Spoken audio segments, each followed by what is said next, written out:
Hello there, this is Reece Russell, and you're watching the Weekly Steelchair. It's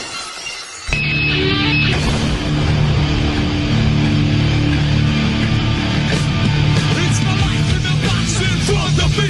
Take it off in my arms, it's the soul of me. You walk by, ask to see me laying face down.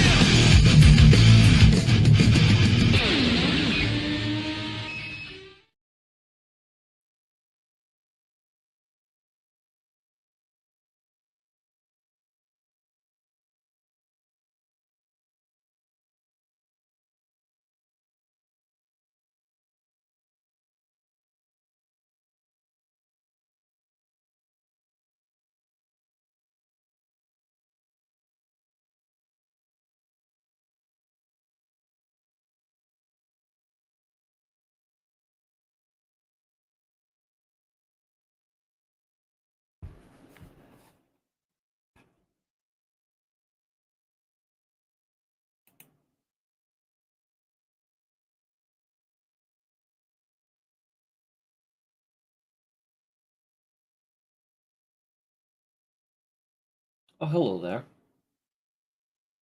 Welcome to the Weekly Steelchair. Hello, everybody. How are we doing this evening? It is quite the night, isn't it? Yeah? I certainly think so.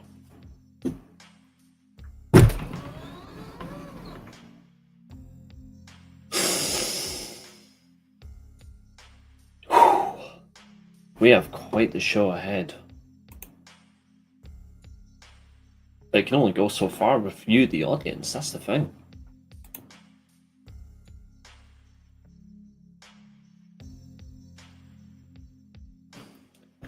You, the audience, make this show what it is. But let us say thank you. We are here. We're going to have some fun. We've got free shows to review. We've got predictions to do. Is Zodiac under threat?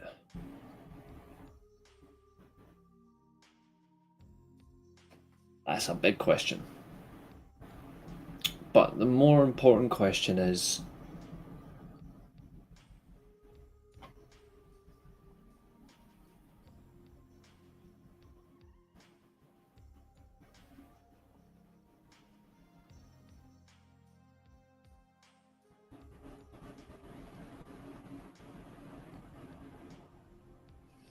do you think Umaga still stands for shriveled up monkey piss in Samoan?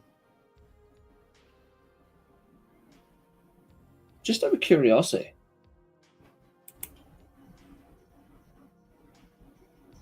Well, the funny thing is, Zodiac, is that's what we're starting with. What's up, Rich? Should you not be watching the Scum? Sorry, Scousers.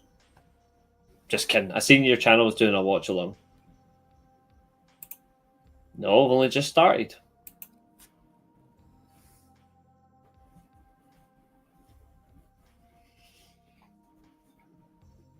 But of course, if you are watching, like, share, and subscribe. Really do appreciate it. We're 5 from 400. Not that there's a target. It's a number we're close to. So please do get me close to that. I'd be really appreciative. And we certainly have fun along the way. Lots of news, lots of talking points, lots of questions. One that's we need to determine if it's actually real and legitimate instead of is it just an intention to hoax?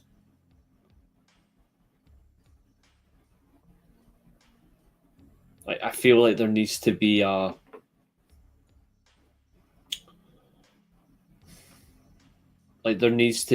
genuine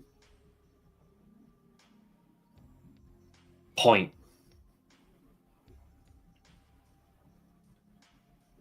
I pretty much stream late anyway, Rich, so that would be appreciated. Thank you. That means a lot.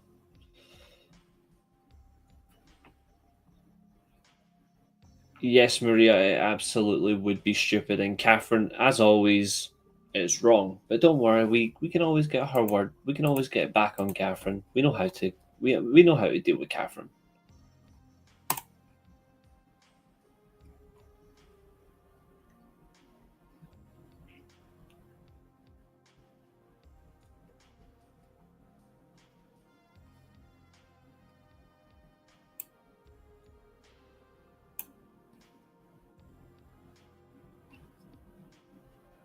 Appreciate it, Rich. Thank you.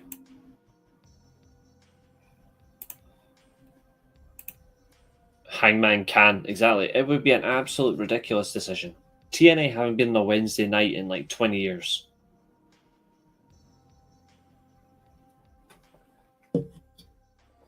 And yet,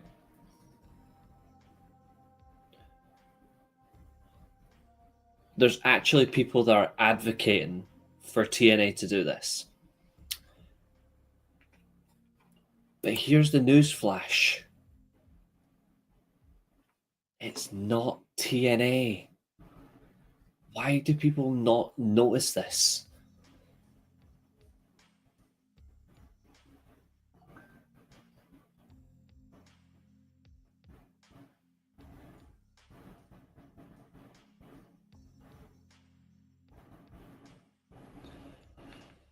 Well, Catherine's already got the horn juice on, so she's clearly been drinking a lot of alcohol. So the only way to respond to Catherine's comment is as follows. Oh, God.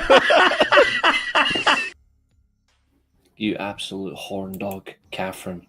You absolute horn dog.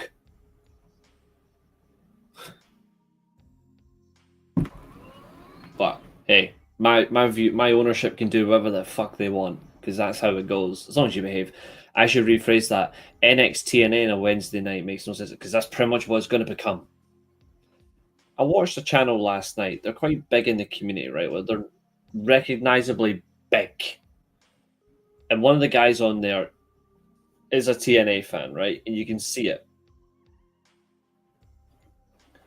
And he's like, oh, if TNA goes to Wednesday nights, I know what I'll be watching. Well, yeah, of course, like, understandable. But they're actually advocating that TNA would genuinely beat AEW in competitive televised competition. Okay. Why are people so insistent in forcing this conversation? Like, what exactly are you trying to achieve? What's up, Nick? Guys, if you are absolutely love your diversity of wrestling podcasts and diverse views, do check out Nick's channel. It's the well, the best way to put it is, if you like to drink, you can certainly enjoy it down at his bar. It's the happy hour. Obviously, it's a great channel. Do check it out. Catherine knows as well, because obviously Catherine has watched Beyond that show. They're very welcome of new people. They're also very welcome of the regulars. It's a very exciting channel. And if you like to have a different way of conversing about professional wrestling, go and give Nick's channel a subscribe right now. Believe me when I say it, you absolutely won't regret it. Now, obviously, if you live in the UK, it's a late night show, because obviously they stream roughly about 11 o'clock UK time. I've been on there a few times. I like it. It's a good, welcoming presence. It's Nick and his wife, Nikki.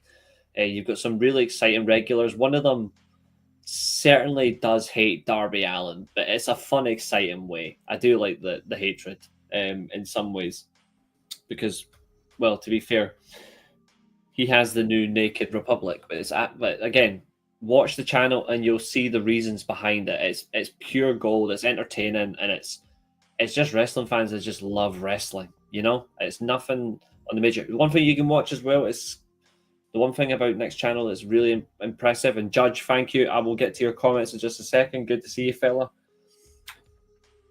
There's no hints of bias from Nikki or Nick in general in terms of what they like and what they dislike. They're actually very much on the sense of they love wrestling. They love to talk about wrestling, you know? And that's how it should be.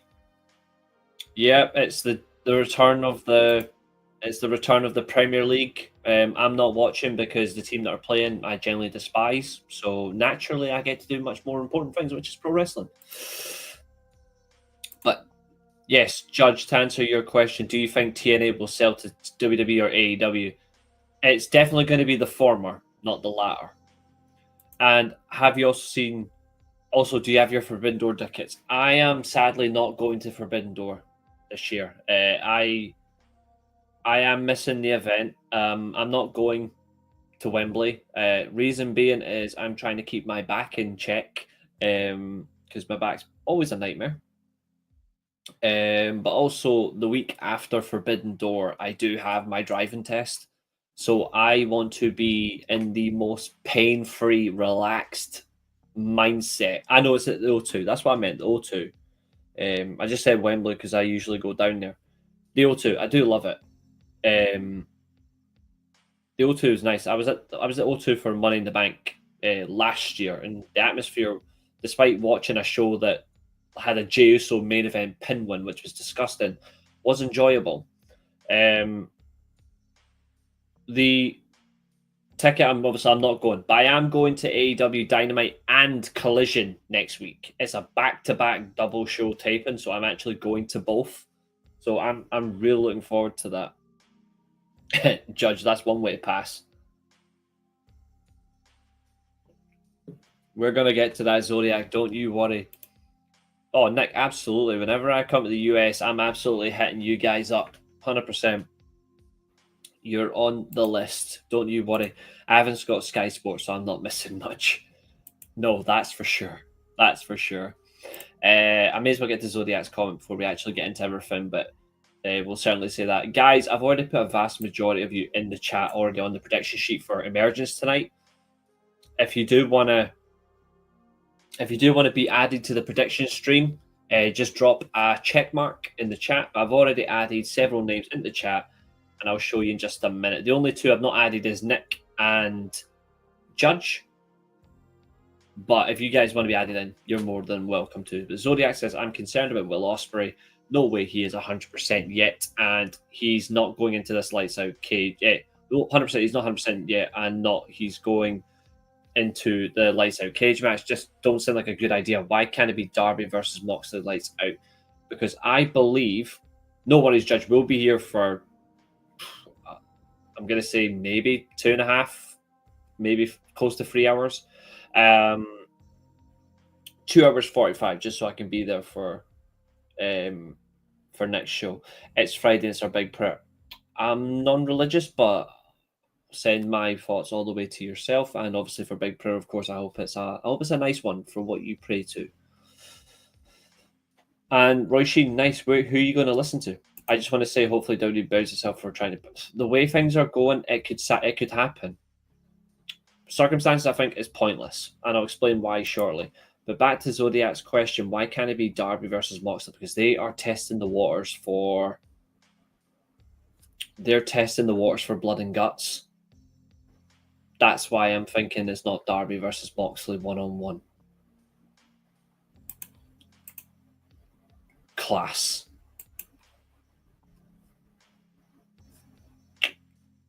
Appreciate you, my man. Appreciate you.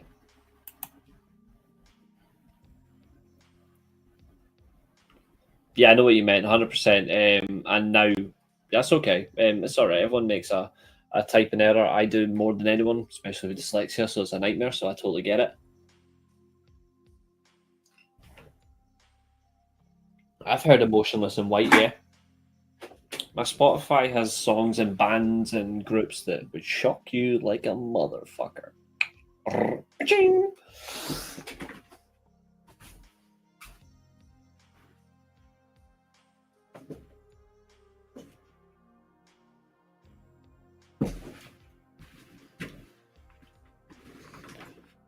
That is exactly what Motionless in White do.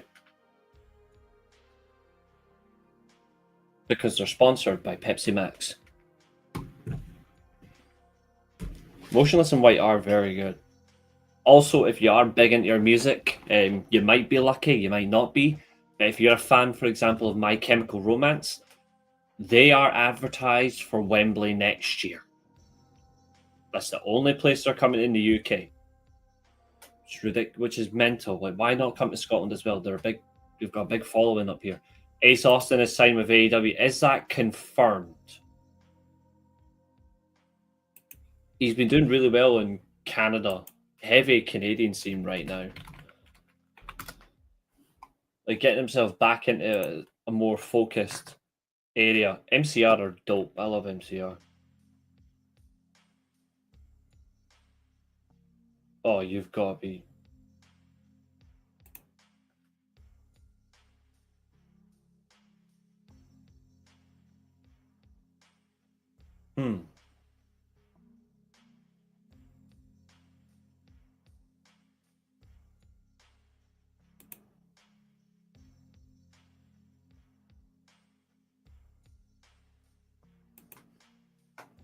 That's certainly a conversation that needs to be had.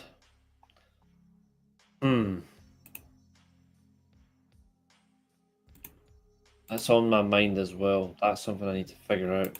What the Oh, yeah. Catherine's seen the post. That is minging. How can you be a Man United fan and also have in your bio on Twitter that you're a Man City fan as well? Like, there's someone who genuinely has this. Makes me sick.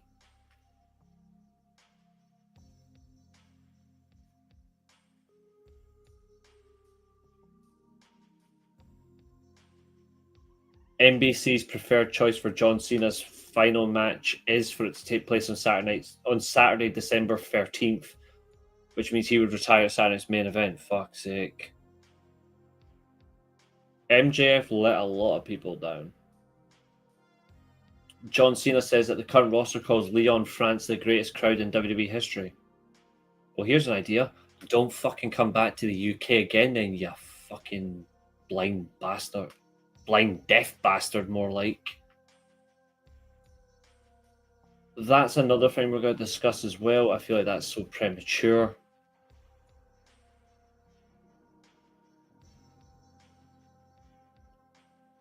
On that stupid Ariel Helwani interview, because again, that guy's a bald dork. Karen Cross says Triple H was not okay with his viral promo after WrestleMania.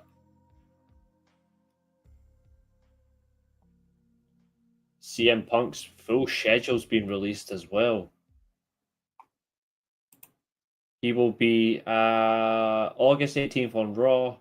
Then he'll be at Clash in Paris, Road to Clash, obviously. That's in Liverpool. Then he's in Newcastle the day after. Then he's in Birmingham the day after that. Manchester on the 26th. Leeds on the 27th. Then he's in Cardiff on the 28th. Then he's in Paris on the 31st. Yeah, CM Punk is going to be broken. He is going to genuinely die. And not die like a horrible death, but he's going to die of exhaustion. Like, yeah, Brock Lesnar for September 12th and 19th. Know that.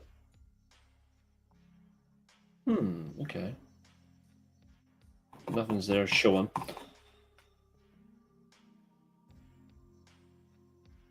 The predictions stuff will happen at the very end of the show. The very end.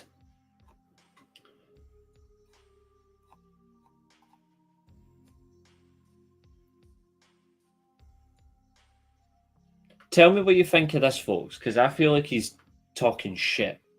John Cena says that he's cool with whoever WWE deems appropriate for his final opponent in December. Your thoughts on that?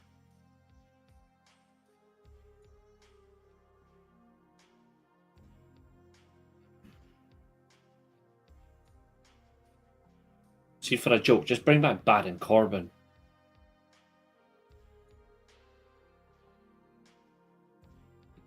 Three Days Grace are excellent.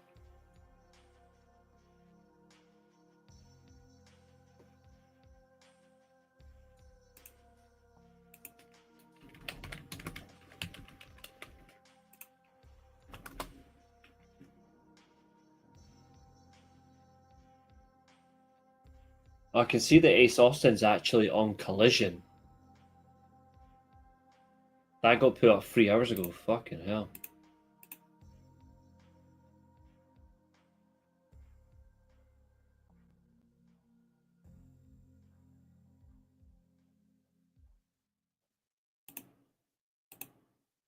To be fair, I am a huge fan of Ace Austin.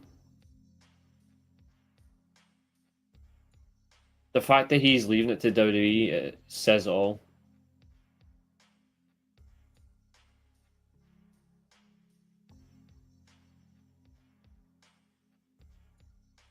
Check out his match with Josh Alexander. Like, that's his most recent main title match. It's quality. Nobody's Roy Sheen shortly. That's a good suggestion, actually. He would fit in really well with the guns. Like Ace in the hole, shooting the gun. Juice Robinson will just drink away anyway. So that is actually not a bad idea. What was I looking for? Oh yes, Wrestle Ups. They posted something through John Alba and Sports Illustrated. So it's TNA is open to shifting to Wednesday nights to go head to head with Dynamite. There have been discussions for the company to move to a WWE associated network. What a joke.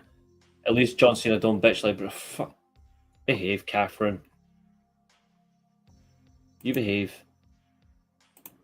And what was this last thing I wanted to read? Because this was just no surprise.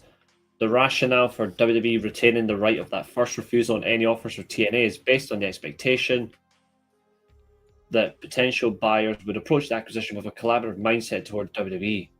Fucking idiots. Rather than adopting an adversarial position, securing a favorable media rights agreement could transform TNA from a financial liability into a fully profitable entity. However, any buyer that does not maintain a cooperative relationship with WWE will find it unlikely they will succeed in acquiring the company. Does that not sound very familiar to you?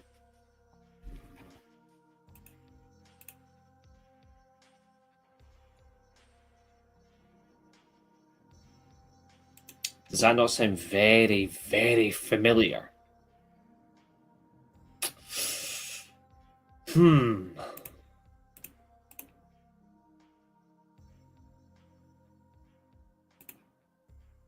Ah, Larbark, I fucking love how you come on here. You're top notch. Yeah, we will. We shall indeed. I don't have much of an opinion on dumbass John Cena or his dumbass last opponent. Well, I've got one opinion. Can't wait for him to leave. Yes. Screw John Cena.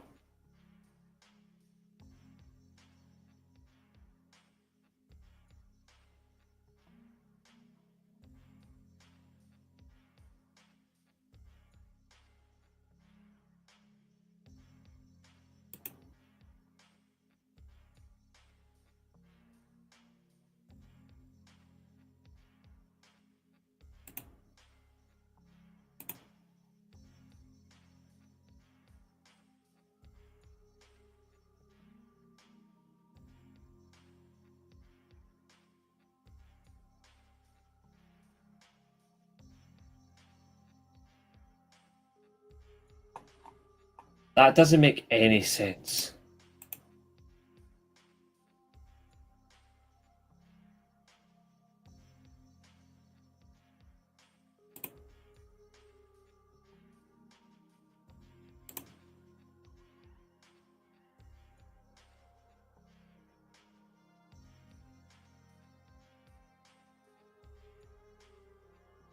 Alright, I've just seen something that makes no sense.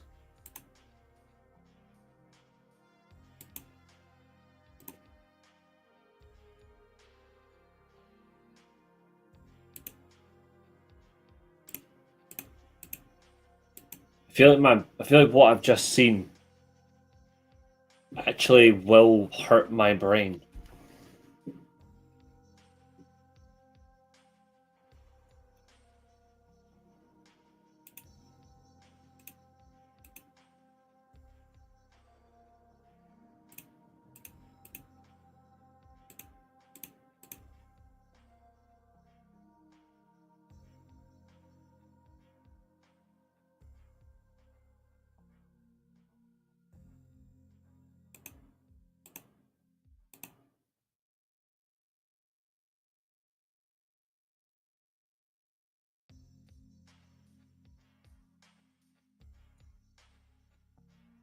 Yeah, what I've just read is absolutely hilarious. I actually am giving up with certain wrestling fans because what the fuck is that? for a tweet.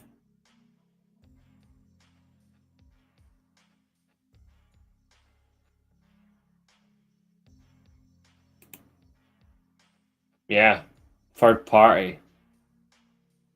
TKO. WWE is attempting a hostile takeover. Yeah, they are. It's 1985 all over again. Do you think TNA is going to get a deal from the CW network? Potentially. If they do, good for them. This is the point. I don't want TNA to be robbed of a TV deal. But not getting on their own merit is the problem. Because they work hard and it feels like, oh, they're getting it. But it's going to be because of X, Y, Z. Well, that's that's not what this is about. It feels like anything they try to do is always going to be about, they didn't get it because of themselves, they got it because of WWE. And I feel like that's how you dismiss a company's efforts. But the exact tweet that made me laugh was everything people say the WWE, he's actually put WWE first, and he's meant to be a TNA fan. Everything people say the WWE TNA partnership is, it's exactly what the AEW, New Japan, CMLL partnerships are, and then some. And that is a fact. And that was said in a group chat and then posted on as a Twitter post. Explain to me why it's such a problem for AEW, New Japan, CMLL, but for TNA and WWE, it's a partnership. And it's going well. Explain that to me, because it's clearly not. How blind. Like, here's a fun fact. WWE could walk away with 3 TNA championships tonight.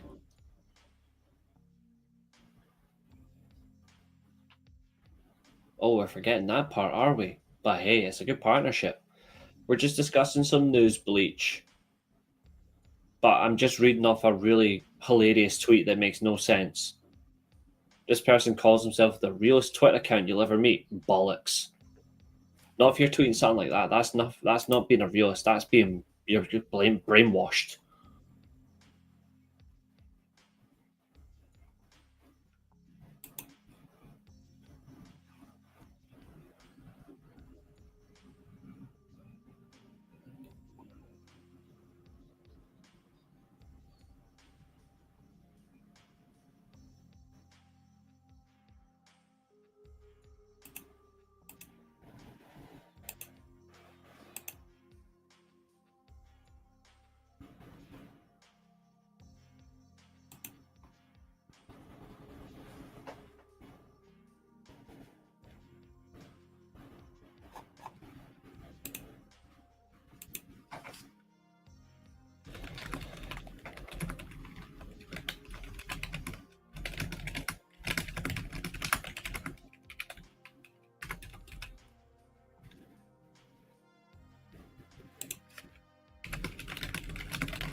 Leaving it there.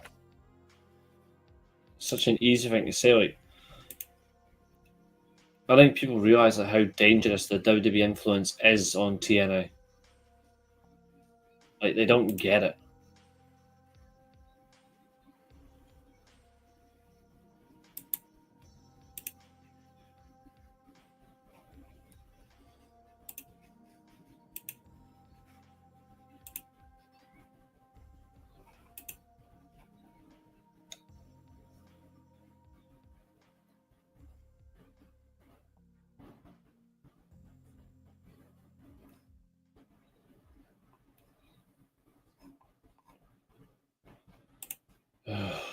These people haunt me.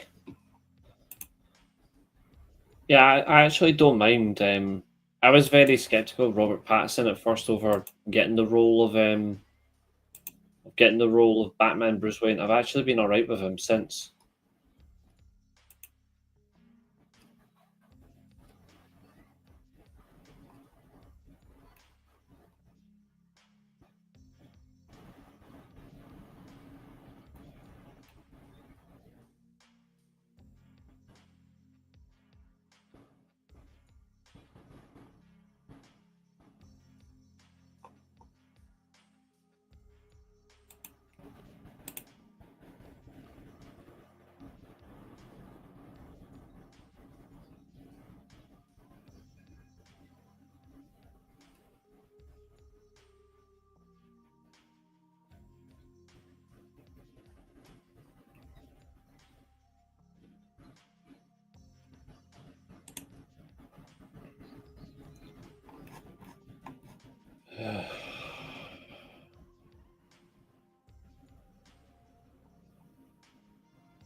Oh, there's one. Bound for Glory. But hey, you know how they're saying 10,000?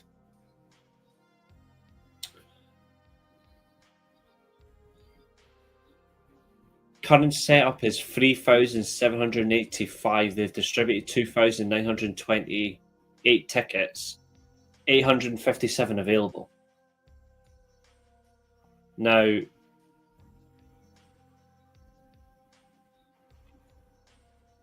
that is in 2 months. Are they planning on opening seats later? Because I want to see a little bit more than that. It's possible, Maria, but I'm not so sure.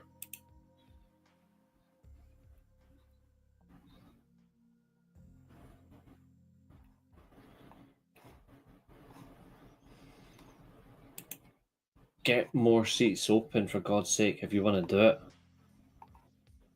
October 10th. Ooh, Leon Slater versus Amazing Red at House of Glory. Fucking hell.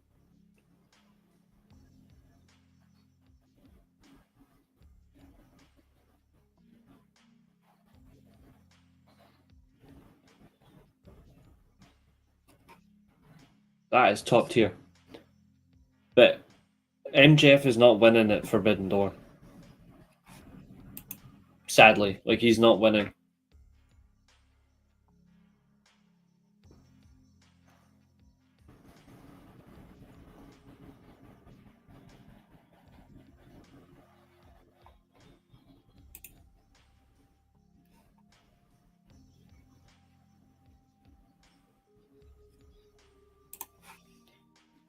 Yeah, Amazing Red's top tier, like.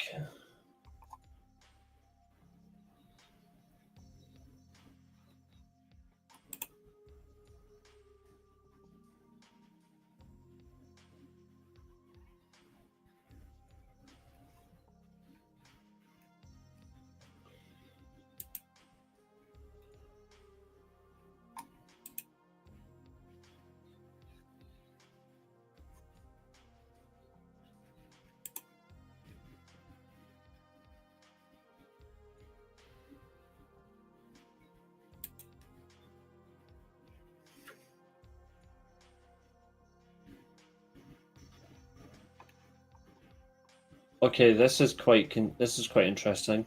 And then after that, we're going to crack on. WWE holds an option valid for a specified duration to acquire TNA. The financial terms of the agreement remain undisclosed, although past acquisitions involving European promotions included pre-negotiated pricing. Furthermore, WWE maintains the right of first refusal, allowing them to match any competing offers for TNA.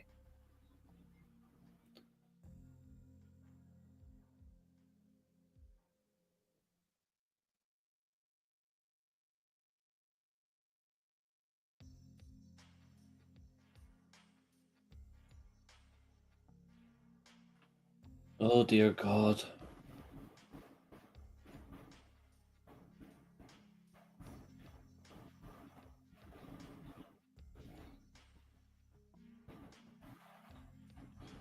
I have absolutely no fucking words for that.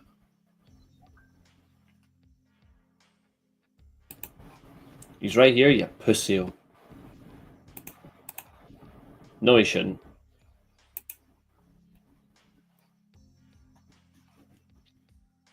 Here's a genuine question. Do you seriously think that a world champion is going to lose his title on his first pay-per-view defense? No.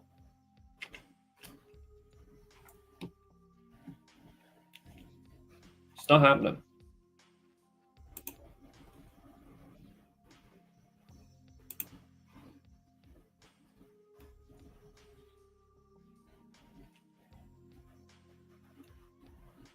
Looks like the Hardys are also at House of Glory on the same show. Okay, that's interesting.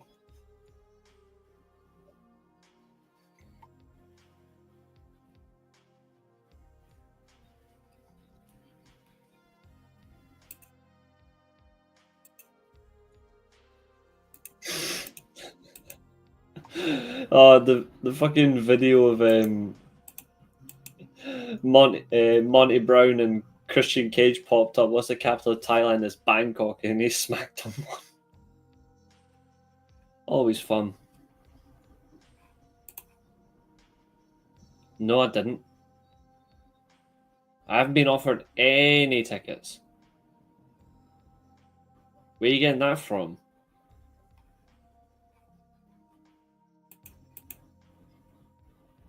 Yep, see, Zodiac and James get it. Why would a world champion lose on the first pay-per-view defense? Cody's not going to... Drew McIntyre's got no chance of beating Cody Rhodes out. So, the funny thing is, the only fool here is you.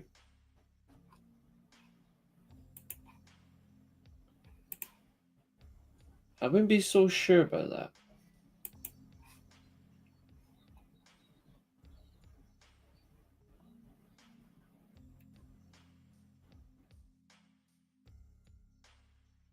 Alright, that's interesting.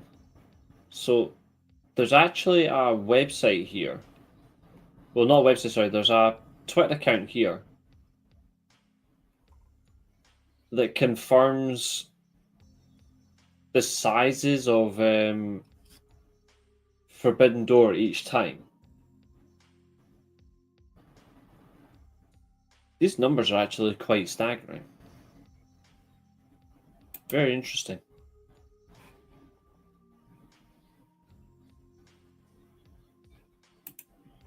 Yep. Quite literally.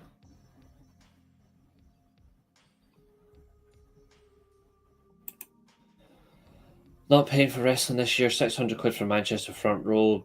See, you paid front row to go to WWE, and then you got robbed of good money. 400 quid on a fucking house show sums up. You deserve better. Plus, the house shows are dead now anyway.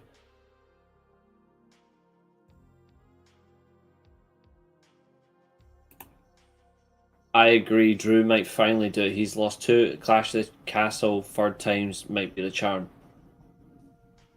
He'll still lose.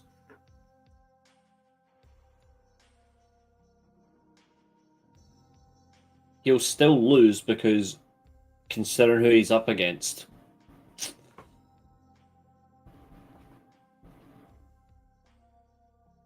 Signed, sealed, delivered. Unfortunately. Why? On what basis? The funny thing is, I did say that he would be in a match with Tanahashi at Forbidden Door, so even though it was a different match, I'm still right, which I find funny.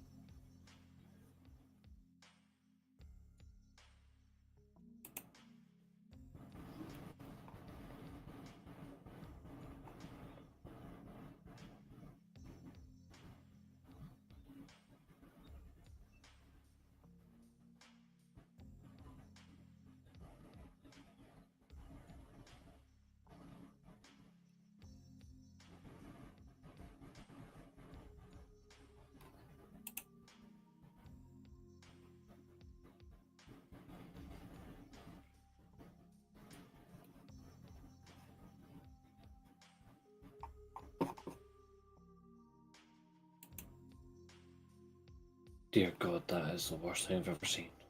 Never mind.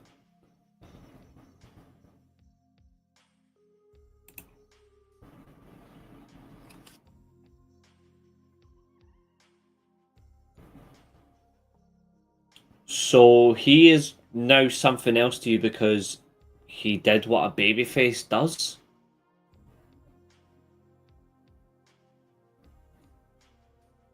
Make that make sense.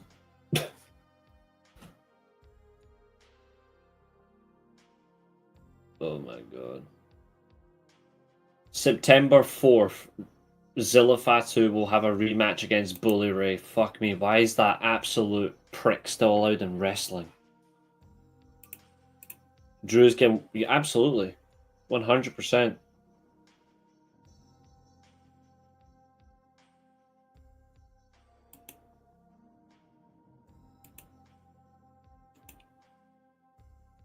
absolutely love what Yosuji said the other night.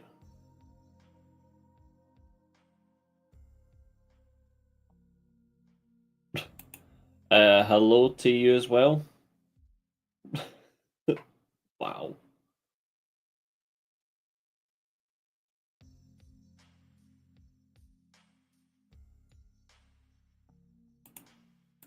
But yeah, we've got a lot to get through anyway, so.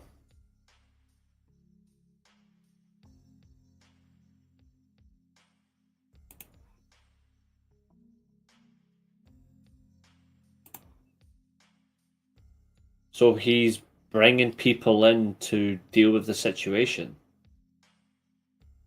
You realize he was taken out at All In?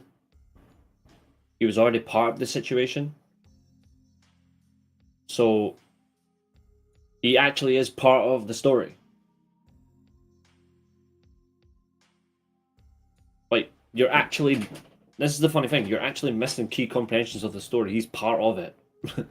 So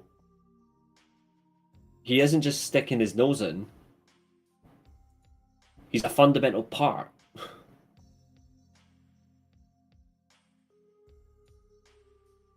Exactly.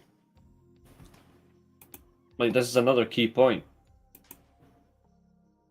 It's actually good that they're keeping some continuity, because if they didn't keep continuity, then absolutely you tear into AEW for it, but they're actually maintaining some continuity with this.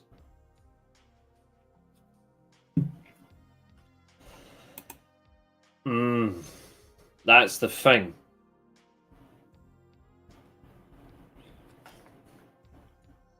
He is on some mad one if he is coming back to compete with it. I think he's... See, this is the problem I have where I say, like, you should put your health first and just go and heal. It feels like this is so much a love of the game situation than just being out there. I feel like he's going a little bit too extravagant. But I agree with Zodiac, though. He's definitely not 100%. This is the problem. It's that complex to go out and perform.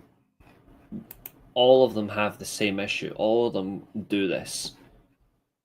And it's not helpful.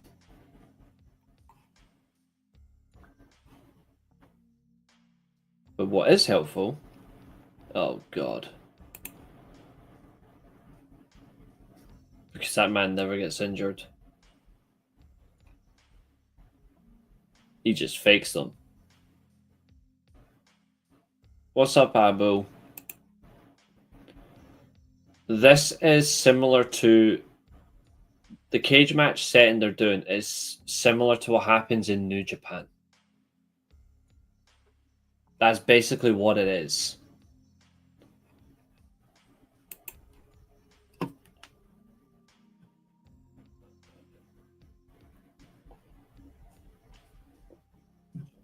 You're basically getting the same match that the United Empire had with the War Dogs before Will left for AEW permanently.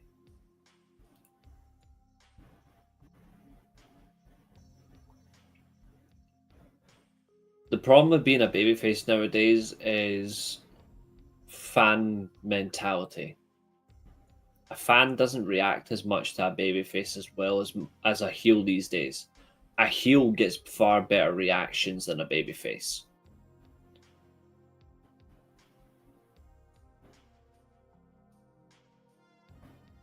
I think the reality is, I think you should just give the cage a little bit of patience.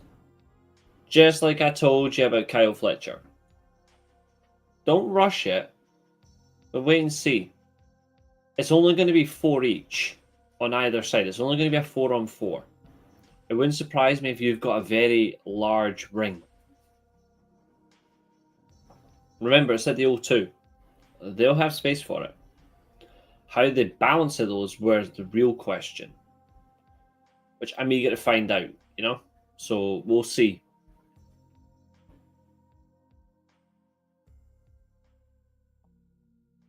Now, obviously, the prediction side of the show is later on.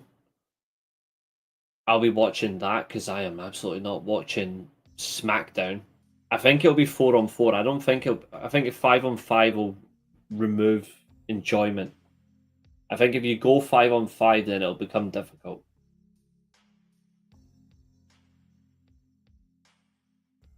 We'll see though. They might end up with some sort of lethal lockdown style. Oh yeah, the Iron Claw is excellent. It's traumatic, but it's excellent. And there's something about that film that they do really well that not many other films do. So it deserves praise.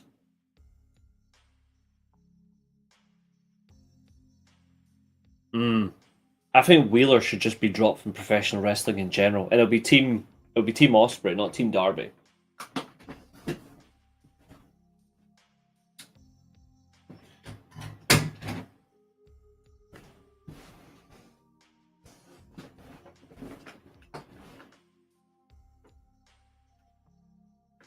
In a manner, you're just gonna have the cage match, not the actual blood and guts situation.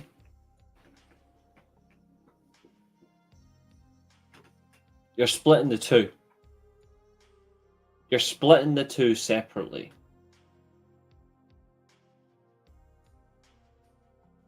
Okada doesn't need to do a lot of speaking. And even when he does, it's subtle. That's what makes him unique.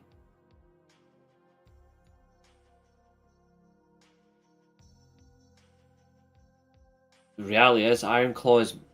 See when the film was made, they literally said the Iron Claw is not for emotions to be wasted upon. They said it is a hard watch when it was being made. They purposely ensured viewers, by the way, this is a great film, but you're going to feel it. And you feel it within the first 10 minutes.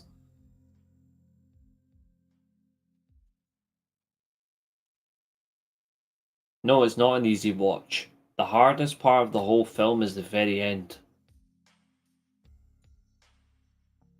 That is the hardest part of the whole movie.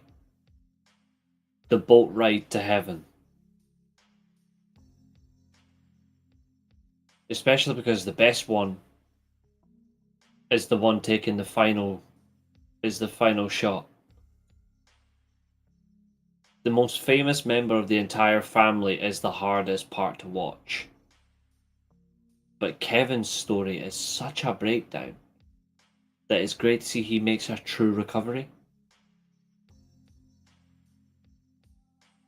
Like, that's what's special about it. Oh, Kerry's the greatest member of the Von Erich family. And it's not even close. And that's not to just sway from the film, but like, Kevin is a true patriarch of the family, but Kerry is the Von Erich name. When you think of the Von Erichs, you immediately think of Kerry. And anyone that doesn't, you'd have to be seriously insane. Now I feel like I have a different of opinion. Yeah, when you get to see Jack Jr., that's a hard watch. You know, actually, see whilst we're here, let's quickly talk about the Iron Claw. Because the Iron Claw brings up something right now that I think is quite intriguing. Now, the premise of the film, of course, is based on their family, the journey to the Von Erich name becoming the biggest in wrestling. Here comes the father, here comes the second generation side of it, here comes the kids soon after. But I've got a crazy weird thing about the film. And I'd love to know what you guys think in response to this. But see the whole, the Von Erich name is the curse. I don't think the Von Erich name is the curse. I think the curse is their Von Erich's dad. I think he's the curse. Because look at it. Ever since he went and said, I spoke to the promoters and I went and got a car that I can't afford, he was making it virtually impossible for him to be a success. That's why he never became world champion. That's why he got dodged for years. I think when you look at it, he was so stuck in his ways of making money, being a success, he never realized that his sons were truly special. And the best example is, look what he did to Kevin and Kerry. Now, Kerry was only, 3 years in the business, and then Kerry got the world title shot against Ric Flair. Kevin was right there. Kevin was right there. He was already established. He was the Texas champion. Kevin Von Erich should have got the world title shot against Ric Flair in 1983 in Texas, if you're being truly honest with yourself. But then you've got to look at, why was Kerry second choice and why was Kevin third choice? The brother was a great talker. But see, back then, he was really falling behind. Yes, he was a fantastic conversationalist. David Von Erich was incredible. But he was holding back Kevin, even though Kevin was the champion. Every opportunity in that film, you could see Kevin trying to speak. And David stole it from him. How can the champion be expected to show himself when his brother is stealing his moment? Oh, Kerry was an incredible Olympian. But he was also stupid. Kerry was an incredible champion, but he is an incredible dumbass. Now, I'm not talking completely ill will of Kerry. I'm a big Kerry Von Erich fan. But you can see when Kerry became world champion, he openly made choices that cost him everything. It's right there. Like, you're the NWA world champion. You're drinking with your brother, and then you go on your Harley Davidson and crash and have your leg amputated. Well, your foot up to your shin.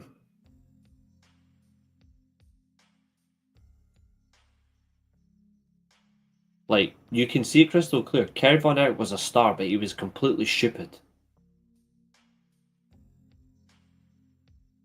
Kerry would have been, when you look at it, if Kerry Von Erich still had 2 working legs, this might sound controversial, considering who I'm a big fan of.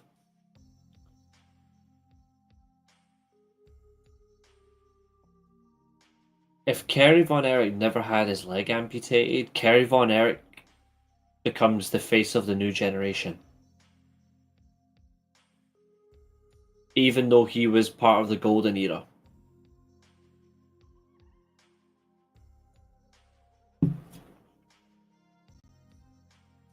Like, I'm so confident of that. It's a shame that at that time drinking and drugs were so heavily in the wrestling business, especially if you're so well known. But it gets there. And since you asked the question, I thought Zac Efron was fantastic in the film. I think the guy's an absolute weirdo in terms of other films, but ever since he's done Baywatch, the guy's not failed when it comes to film roles. He is excellent as Kevin Von Erich. And you can tell he really got himself into the film role. He got himself into shape. He really got into it. The face of the new generation for me was Bret Hart.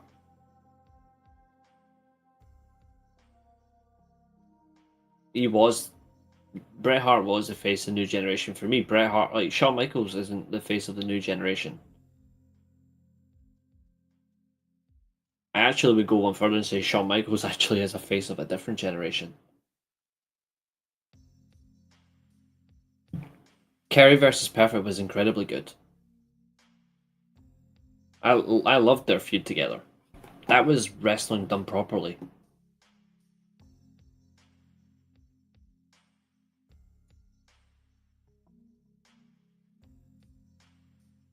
No, he was the face of literally stopping anybody. But if you look at 92, 95 Heavy Control, 92, 95, Bret Hart was new generation.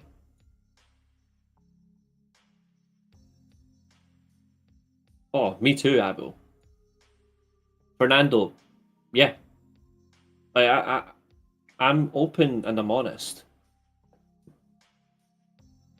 You look at Kerry, the reason Kerry didn't have a longer Intercontinental title run isn't because of Mr. Perfect being so good at the time, or because they were going to gravitate to Bret Hart the following year. It's because of Kerry's lifestyle. And it's not an insult to Bret. Like, Bret was phenomenal. Mr. Perfect was phenomenal. Kerry Von Erich. You could say Kerry Von Erich is what Perfect and Bret Hart is combined. If you put two perfect wrestlers together, in fact, I'll go one further. You put the definition of perfect versus the definition of excellence into one, you've got Kerry Von Erich. He is those two as one unit. The only sad thing is I hate that they called him the Texas Tornado. That's the only stupid thing. Just like when they brought in the Red Rooster.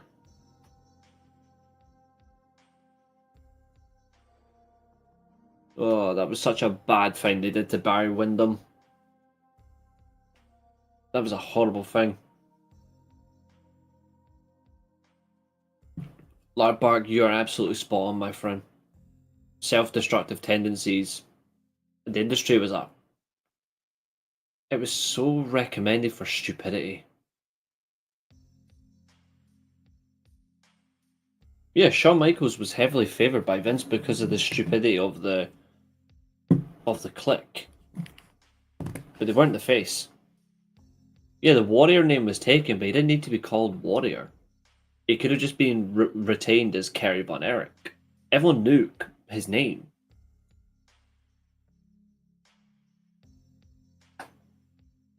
That still doesn't make Shawn Michaels the face of the new generation for me, though. For me, it was plain and simple. Like, I think Shawn had a lot of shit to it. Sorry, yeah, Terry Taylor. Sorry, my bad. Who was it then? Because that's what was going to happen. One of them was going to get the perfect gimmick. That was Kurt Hennig. It was, sorry, yes, because it's that time. It's because he got ruined. Diesel was fucking disgraceful. He's the worst member of the new generation, in my opinion.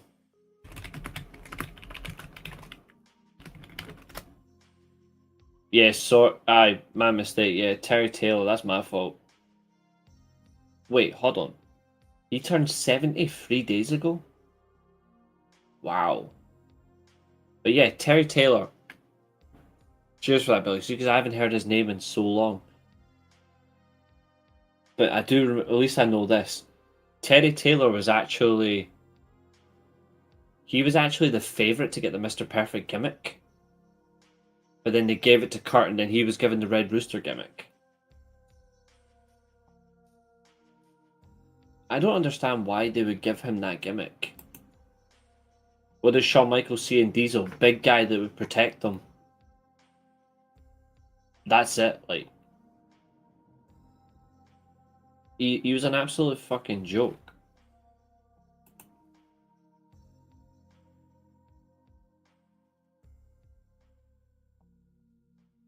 I honestly will never forgive the idea of him becoming the Red Rooster.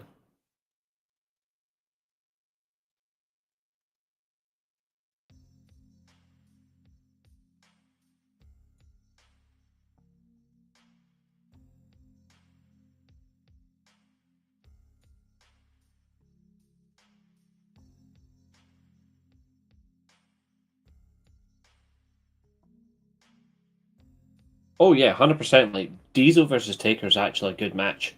I'm going to go on record, that is the only good match he ever did in WWE. Apart from the Brett match at Survivor Series 1995. That's the only good match Diesel had. Those two. Because his match against Michaels tanked. Kurt deserves the Mr. Perfect more. Yeah, he does. It was literally just a toss of a coin. One is going to be the Red Rooster, the other one's going to be Mr. Perfect. I'm glad they gave it to Kurt anyway, because if you look at it, Kurt's a bigger star, he's a bigger, better wrestler. Collegiate wrestler as well. naturally charismatic. Obviously, people are going to say Macho Man was the greatest heel in WWE in the late 80s, but if it wasn't for him becoming the Macho King, I think Mr. Perfect would have been the greatest heel. But then again, though, I'm going to go controversial. WrestleMania 5, Macho Man wasn't the heel for me. Hogan was. Hogan was the heel. Terry Taylor was too small at the time. What? You sure about that? Considering what Vince liked from certain guys, I mean, Terry Taylor, 6'1", it's alright. Although 225 isn't too bad for the type of promotion he agreed. Yeah, Perfect and Rick Rude were incredible. Rick Rude is one of my all-time favorite heels. If you look at the last 10 to 15 years of WWE heels, in contrast to, say, mid-80s, late 80s into the 90s, there's not a single heel from the last 10 to 15 years in WWE I would have over that period. I am not picking any heel over Roddy Piper. I'm not picking any heel over Andre the Giant, Haku, Rude, Savage, Perfect, Ric Flair. I'm not picking any heel over Bobby Heenan, Mr. Fuji.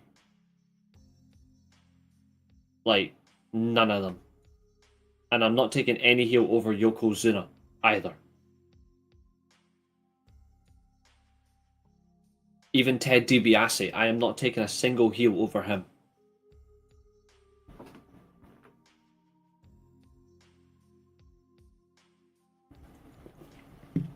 What a generation that mid-80s and 90s was. Controversial, but better than the Attitude Era.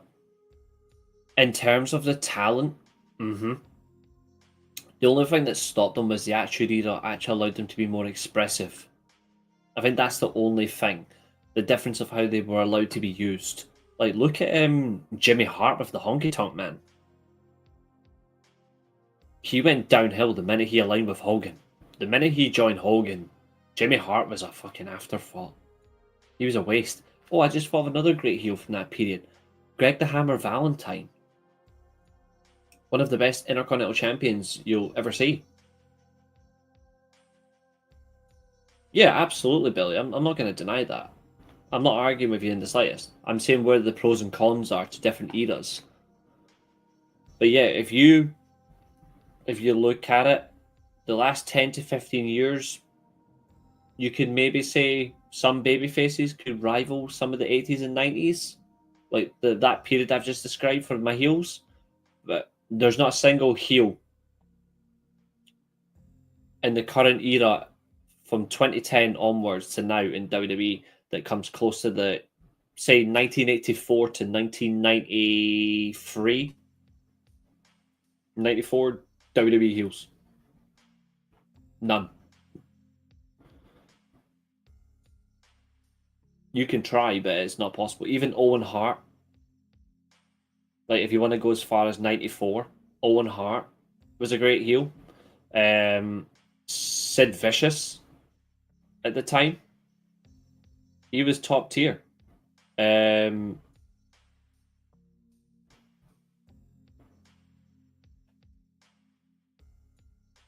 Yes, was a great heel back then.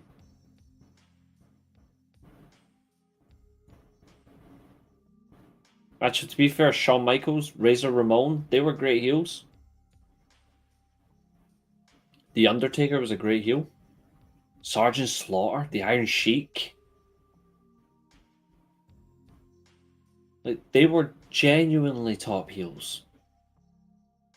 Sergeant Slaughter as a heel was crazy. He's still, in my opinion, should never have beaten Warrior for the title. For me, it should have been Warrior versus Savage at WrestleMania. They got that wrong. But there's a lot of enjoyment. he was more over with the WWE fan base than Ric Flair. Correct. But when Ric Flair came to the WWE, you knew what was coming.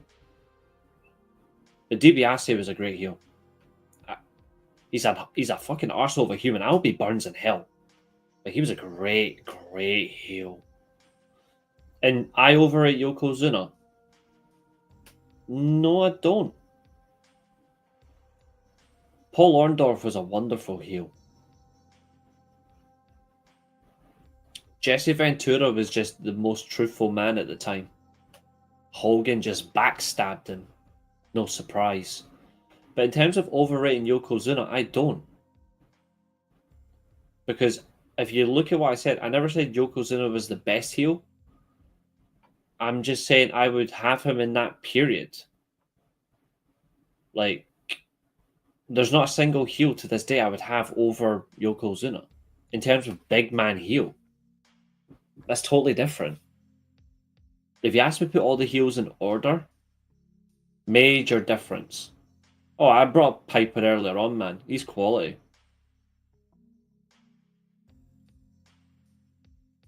Mania 4 happened because of the $1 Million Man. Mm-hmm. Except it wasn't supposed to be him in the final. DiBiase wasn't meant to be in the final, by the way.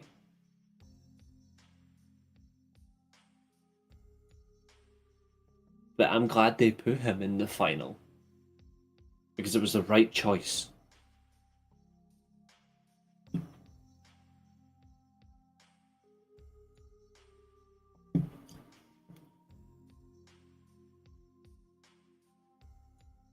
See, out of the first 5 WrestleMania main events, controversially, DiBiase versus... Actually... Could I stretch that? Say you want to do the first 10 WrestleMania main events. WrestleMania up to WrestleMania 9.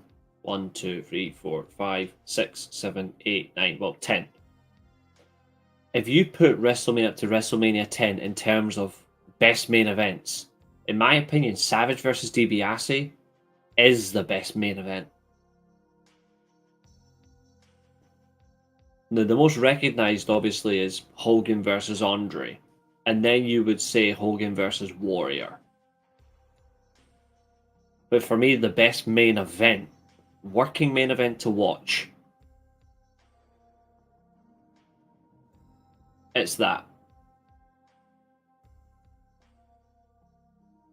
Oh, hell no. Horrible main event. Hate that.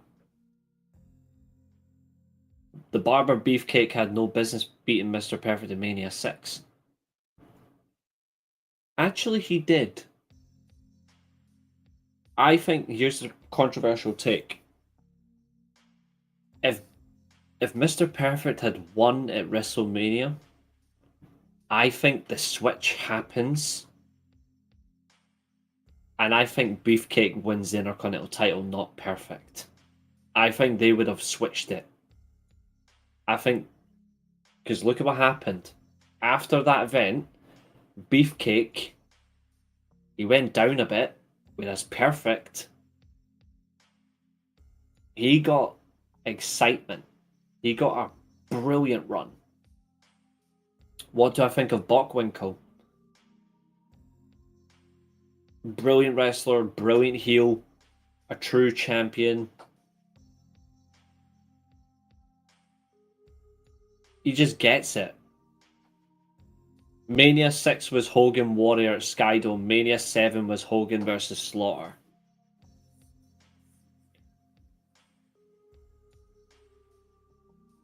Like, they're definitely up there in terms of memory. Like, I get it. But for me, when you look at what stands out, obviously larger than life, Hogan Andre, Hogan Warrior, they're larger than life main events. I get that. But I just think the way that you get Andre at ringside, Hogan then comes out because Miss Elizabeth just, again, please, chill, woman. Because she was going absolutely mental, or as Gorilla Monsoon said, bananas.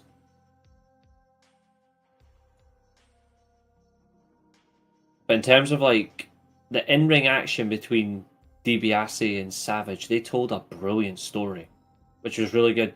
Jake Roberts as a heel was incredible. Billy Graham, not from this. Obviously, he retired prior, so I wouldn't include him. I drank away most of my good memories during the happy hour. I mean, that is what happy hour is for, my friend.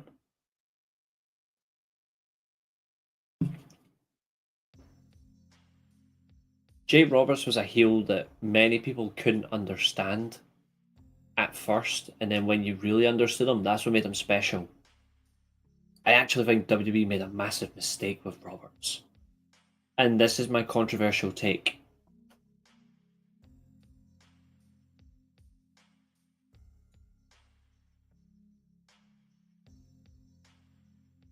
Vince McMahon got it wrong by not doing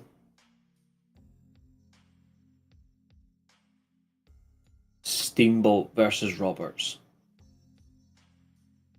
Beefcake was supposed to beat Honky Tonk Man for the IC title at the first SummerSlam, but he had the accident with his face and Warriors at the last minute. That is correct. The fact that Brutus the Barber Beefcake didn't win the Intercontinental title is a blessing in disguise. Because holy crap, that would have been shit. Brutus had a great gimmick, but fuck me, he was terrible. The only reason he got where he was is because of who he was friends with. Let's be real.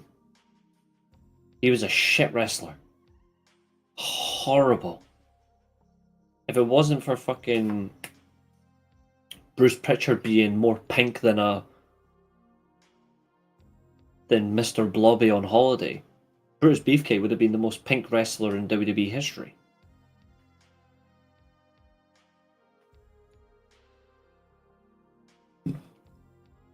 I love you. Shut up, Pritchard, you flaming pompous windbag. He's one of the worst heels I've ever seen, though. Bruce Pritchard, Harvey Whippleman, Kamala, Diesel. They were all horrible. Actually, another great heel that I enjoyed was the Mountie. He was another great heel. Doesn't get his flowers for some reason. I don't know why. Rick the Model Martel. Why does he not get his flowers? Fucking, what a great heel. The Brainbusters, when they left the NWA, obviously Anderson and Tully Blanchard and Arn Anderson, when they went and joined Bobby Heenan, the Heenan family, and they became the Brainbusters. They were incredible. Great foil for Demolition. And the crazy thing is, Vince didn't change their booking when they went to WWE. He just made them tag champions straight away, and I'm like, thank you.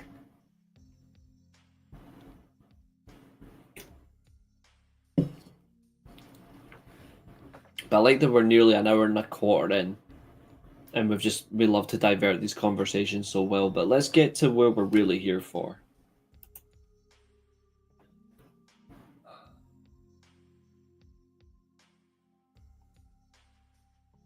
Let's do this. Let's see how we get on with these reviews, and then we'll do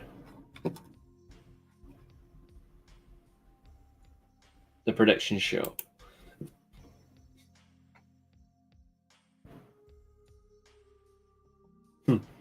Okay. So Zodiac mentioned earlier on he wasn't particularly happy with MJF. Let's be clear. I'm that disappointed in MJF. Look at the thumbnail.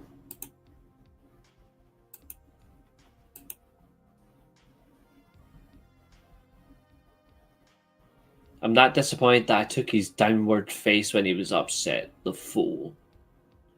Dare I say, I look incredibly handsome. Kidding. Billy, we're just going to do it live on the show. You may as well just stick for it. I'll add you on the I'll add you on the spreadsheet just now anyway. 2 seconds.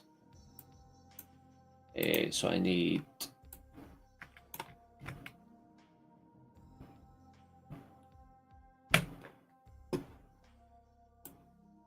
I need that.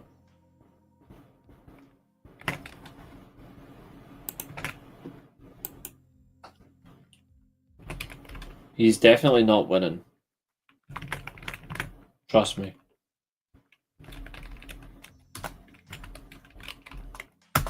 Even more so that he's a bloody idiot.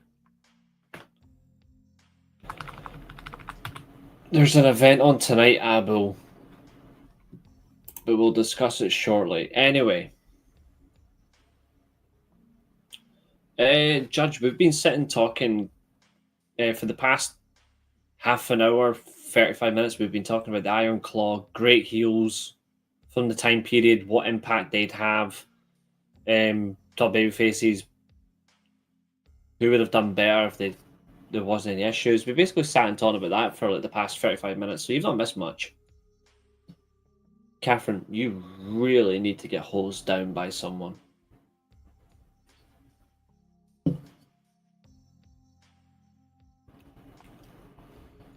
Anyway, this promo, for being really honest,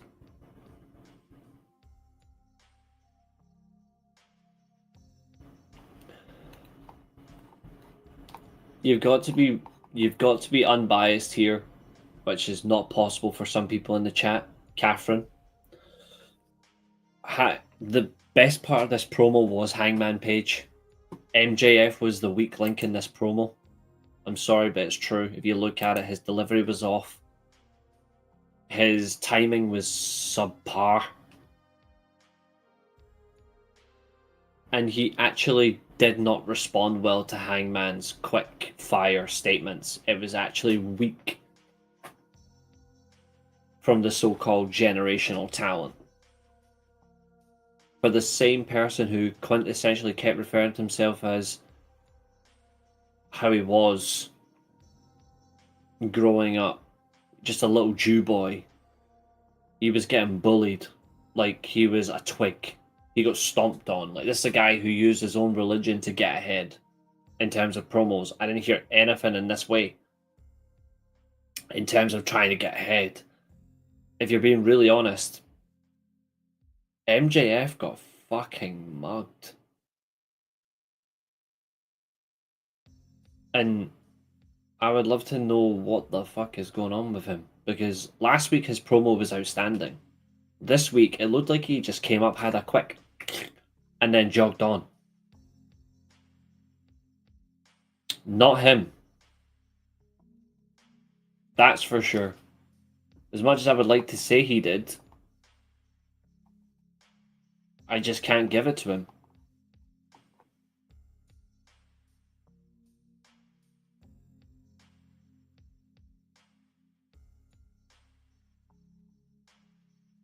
I would like to say he did, but honestly, see the way I base it, I'm unsure. But there's moments of madness. What's up, Ashton?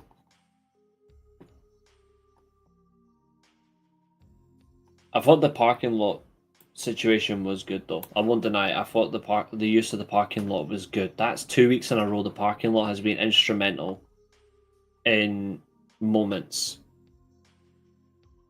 But I'm telling you now,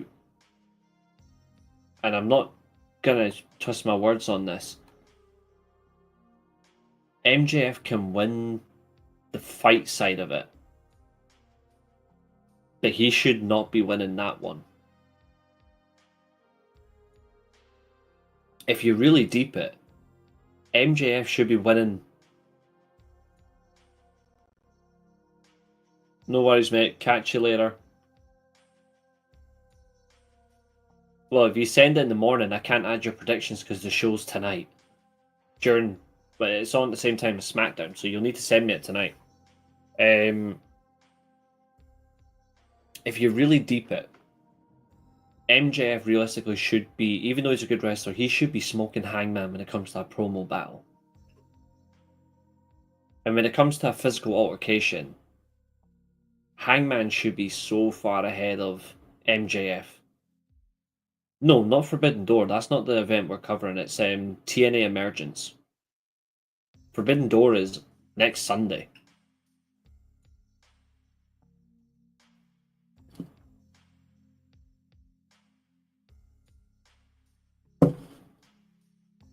Well, next weekend is Forbidden Door.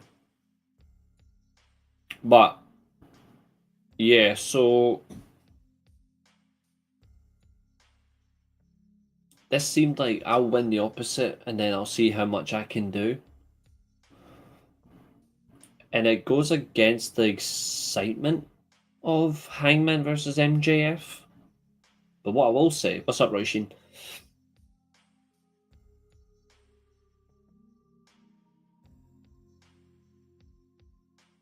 I'm trying to think of ways that it fits the alternative. Like, could we see MJF play a foil?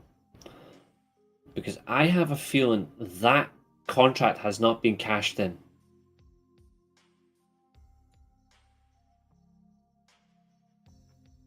I'm not losing faith in MJF. I'm just disappointed.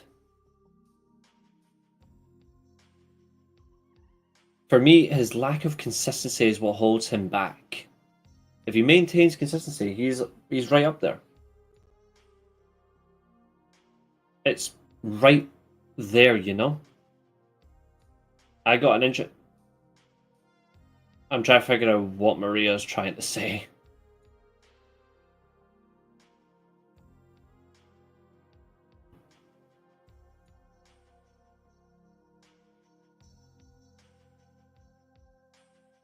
Could we see MJF play a twisted game by removing the contract as if he's revoking it and he's not using it? Instead, Hangman's just in a false belief.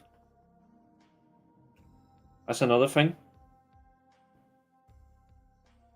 But he's not.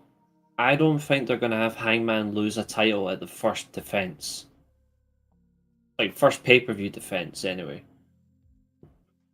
It doesn't seem likely. I think you can prolong the result. Like, MJF doesn't need to rush to be champion. I still think he's going to be champion again.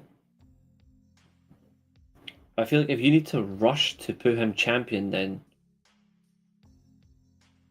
it's not a good sign. This is where heavy mistakes can come in.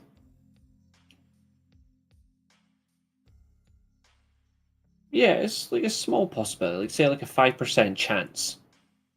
MJF honestly has a 5% chance of winning at Forbidden Door.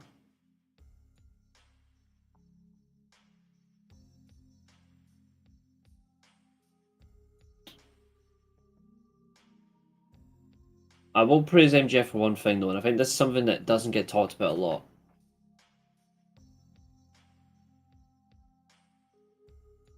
And it's quite funny because he's supposed to be.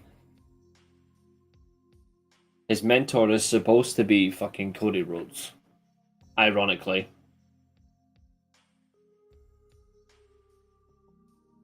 But MJF actually sells emotion better than Cody does. Whether it be rage or heartbreak or disappointment. He sells it better than Cody Rhodes. Now, obviously, I'm not putting two together. I'm actually saying like he's meant to be his mentor. I feel like he should look at him and go, "I can take your part and make it my own." And I'm like, that's what he should do. The way he sells the emotion, that's what Cody Rhodes has been trying to do for years. That's what he needs to take from MJF. Like that's what he's missing. And yeah, like MJF needs to lose that. I think I'm surprised that we're not getting Mystical versus MJF rematch at Forbidden Door. Why not give the Forbidden Door match to, oh, I don't know, Mark Briscoe?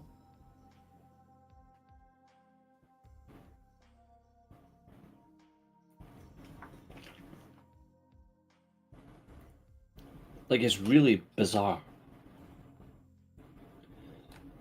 I did love the false god line, though. Like, that was good.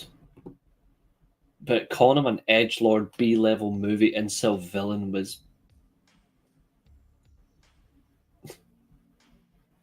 that was hilarious. Have him lose on the first time on pay-per-view will cause one big thing. It'll cause outrage.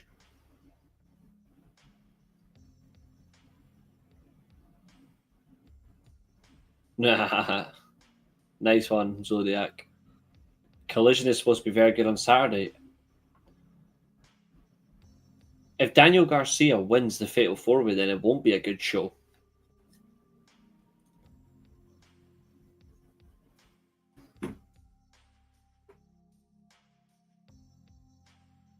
I know I've got who I would want to win that Fatal 4-Way more than anything, but I'm starting to think Hechicero wins that match. I'm starting to seriously think it. Even though I know who I want to win, I'm starting to really think Hechicero wins the Fatal 4-Way.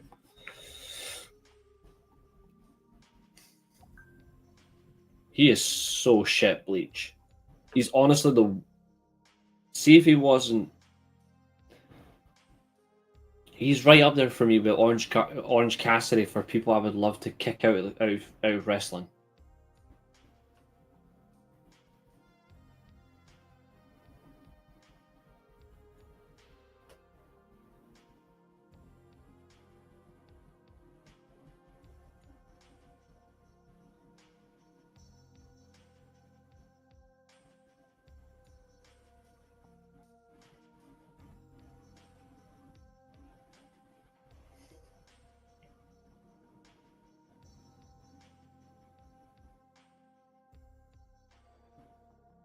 It would be better without them.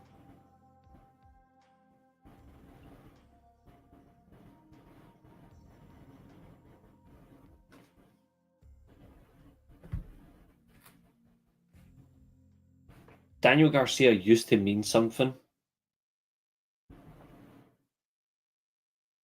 Now he's just a dancing hipster who can't hit a sharpshooter properly anymore. He used to mean something. Now he's a fuzzball. Catherine, what are you arguing about?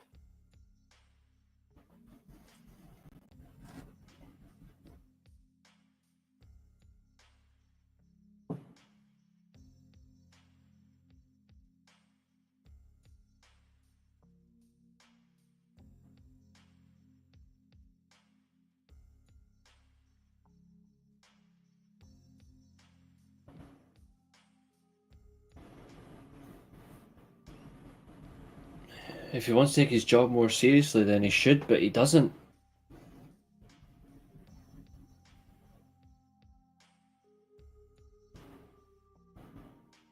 He couldn't do it if he tried.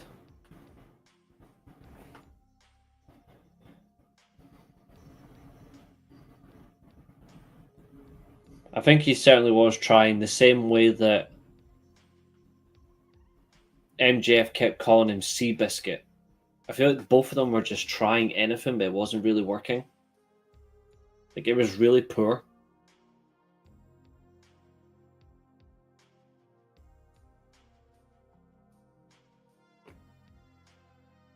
First bit of action on the night.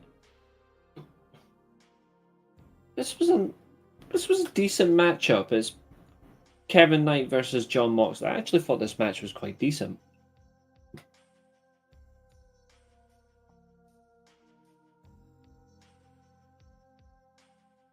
Yep, quite literally, Seabiscuit does win. This match wasn't like, it wasn't excellent, but it was quite a decent watch. In terms of just how you see the movement within talent, like I thought there was actually quite a nice blend between Kevin Knight and Moxley. I think what you see really in this that really stands out is the aggression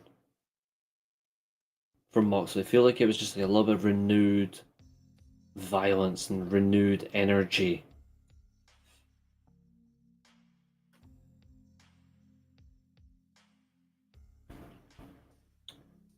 Kevin Knight was a little bit like offbeat, lost track.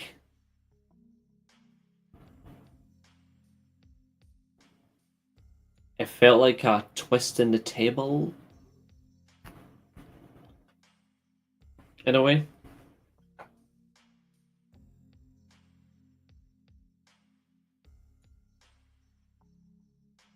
And that's where it comes down to, is what you get on it.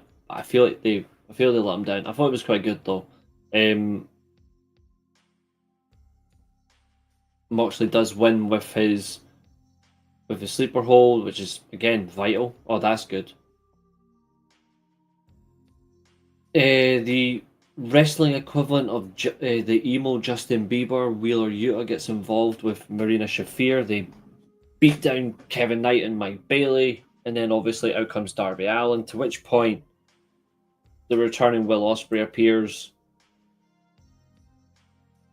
The body bag spot is back. Darby Allin has a fetish for getting body bagged. Honestly, the way it's always that. It's always he gets someone in and immediately put down. It's ridiculous.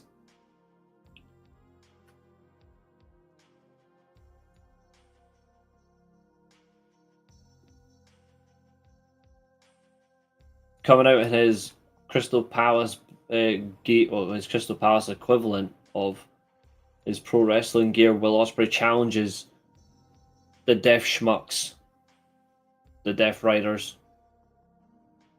for Forbidden Door. He challenged them to a lights out steel cage. We see what it's going to get. Why does Leon Slater remind me of a cross between Kevin Knight and Danny Garcia? Because he's more charismatic and more athletic and more of a vibe than both. The good thing is he can do everything those two can do, but better. Leon Slater is better than both. I've noticed that 2 of your predictions I'm not counting.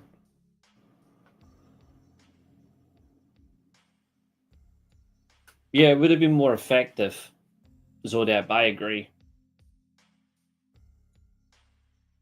It's right there for everyone to take.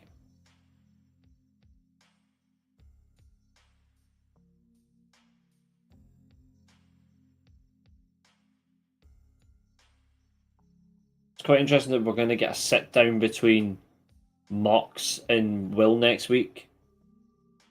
Yes, he is. Leon Slater is far more charismatic than Daniel Garcia. And he is bigger than Kevin Knight. If you don't think he is, I don't know what you're missing out on, but Daniel Garcia is not charismatic. He's a blunt instrument.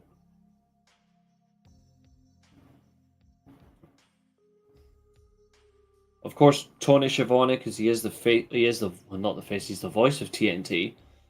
He confirmed it would be Mox, Castagnoli, Gabe Kidd, and the Young Bucks versus Ospreay, Allen, Kenny Omega, Ibushi, and Tanahashi. Now, the babyface team makes sense. But I have a sneaky suspicion.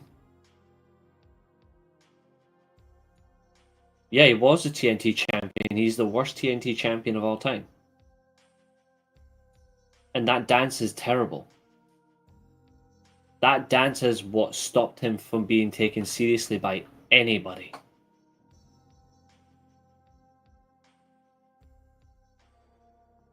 He used to be someone that mattered. Now he's somebody that I would openly turn the channel for. He is horrible. But here's the funny thing. I think Moxley is going to be betrayed at Forbidden Door.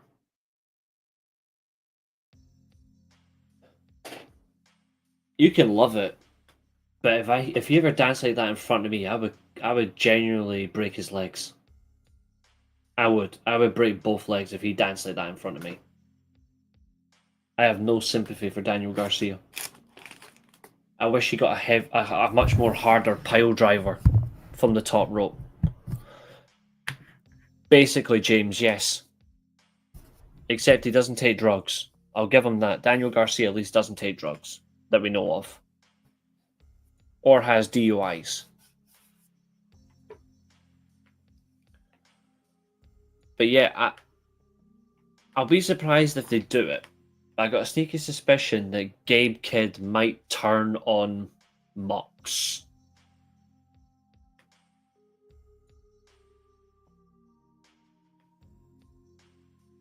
Considering who's in the match. Ashton, you know ball.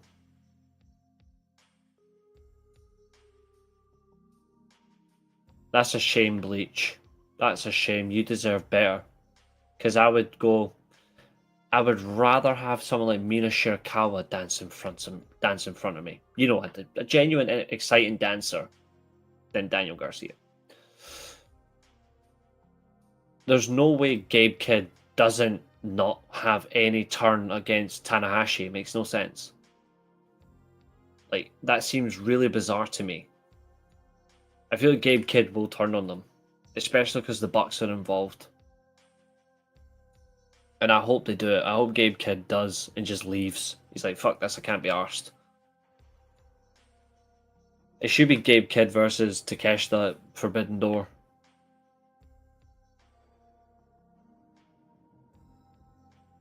But, hey ho.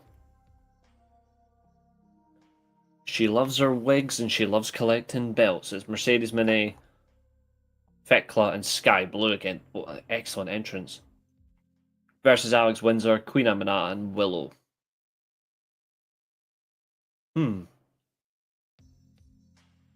Oh yeah, Zodiac. That was definitely for Will. That's one way to work out, Ashton. Now, I put it in the thumbnail, and I know Catherine hates women's wrestling, but I'm going to bring it up one more time, because this is something that Catherine's going to hate, but we won't.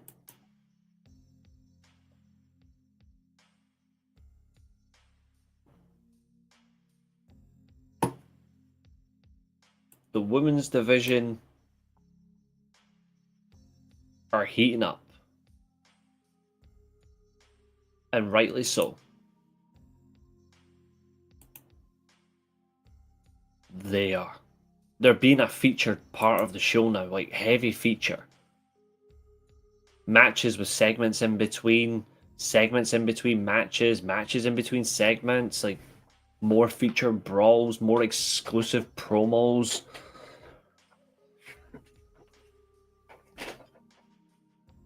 Right now, they're really making their women's division feel like it's a separate entity on its own.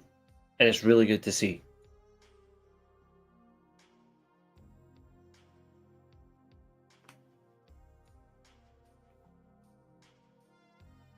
I thought the entrance for Julia Hart, obviously, who was at ringside with Sky Blue and Thekla, was incredible. They've found a trio that works. Like, stands out really well for the women. You add in Mercedes Moné. Then you go to your baby faces. Alex Windsor, she's been decent so far. Willow Nightingale, consistent, that I quite enjoy. And then you've got the enjoyable side of Queen Aminata when she's focused. There's elements there. Name one trio that's stopping the Shield with a focused Seth Rollins, a loose cannon Dean Ambrose, and a determined Roman Reigns. Name one trio that's stopping an overrated faction. Okay. Demolition.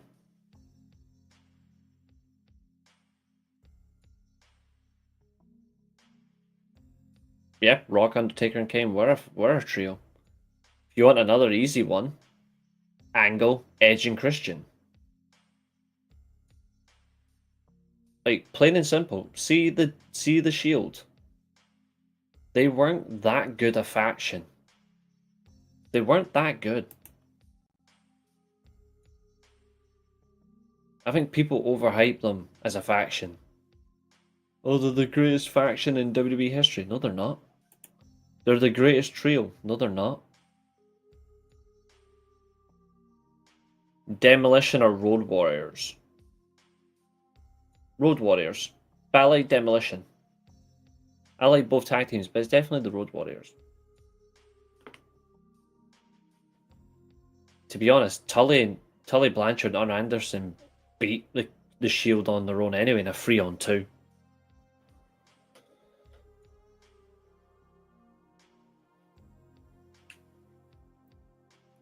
What did they change the game to?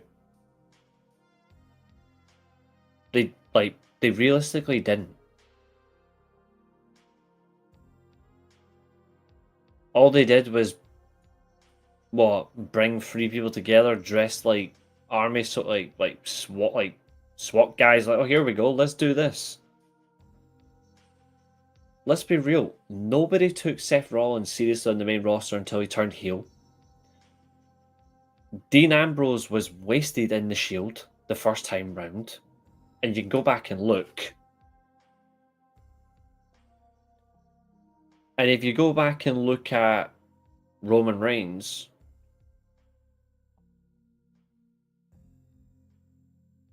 he was just a powerbomb merchant. Midnight Express or Beer Money.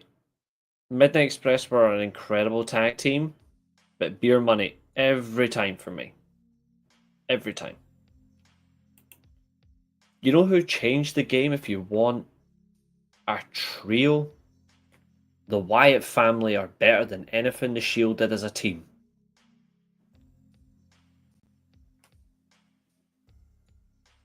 Oh, 100%. 100%, Abu.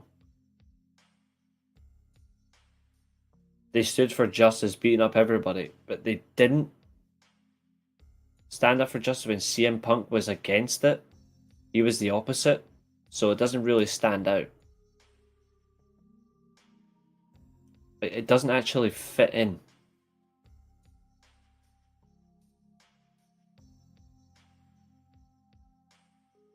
I mean, to be fair, if you want an even better faction, Kurt Angle, Tom Cole, and Styles would wipe the floor with the Shield.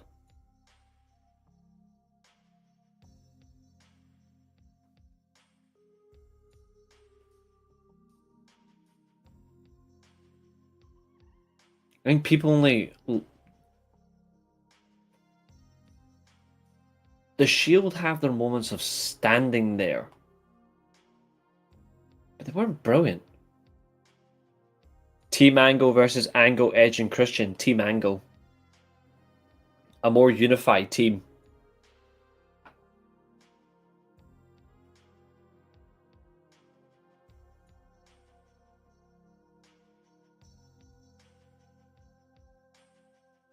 The only thing the Shield took down was my attention span.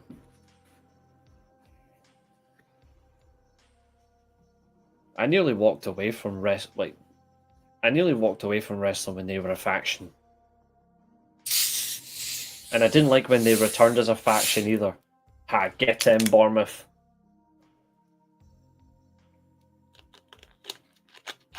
Who scored? Please tell me Evan Nielsen scored tonight.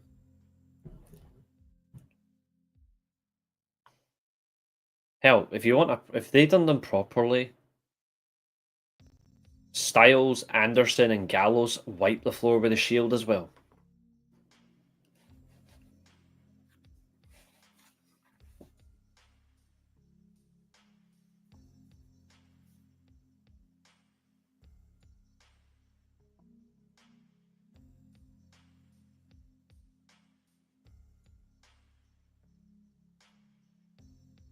I mean, that was on purpose. Semenyo, okay. Decent player.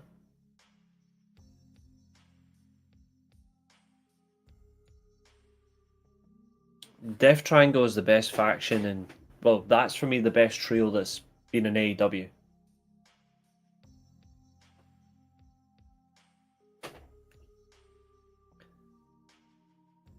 That's the best faction in AEW history, in my opinion, the Death Triangle. Horrible. It was a horrible match. The WrestleMania match was worse. Kane and the Road Dogg and Jesse James, and Road Dogg, Jesse James, and Badass Billy Gunn with Kane versus the Shield at WrestleMania 30. That was a snooze fest. Like, that was a horrible watch. The WrestleMania 29 match as well, like, horrible as well. Sheamus, Orton, and the Big Slow. God, I miss not watching them because I don't. Fortune or the Horsemen, easy. Four Horsemen.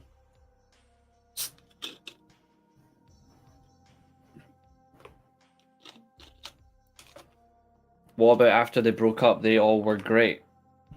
For me, the only one that actually went on and being consistently great out of the three in one organization was Rollins. Moxley, well, Ambrose at the time, then Moxley, he was staggered around. Eventually he got a title, but they didn't do anything else for him, which is really disappointing. And then Roman, they just kept forcing him on other people down their throats like cholera. And eventually he got the run.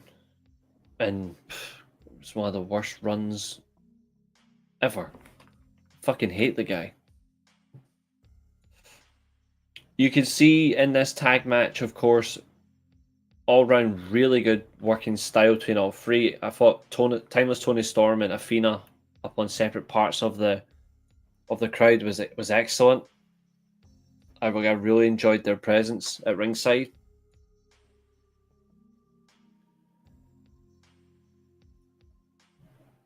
The heel nudity, yeah.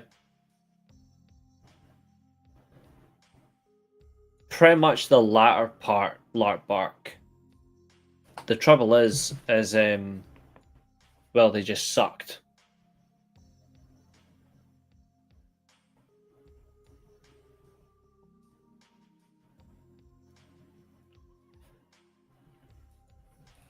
Tell you what didn't help. The fact that they lost to Cody Rhodes with that ridiculous mustache in a tag match. That mustache was a cringe fest.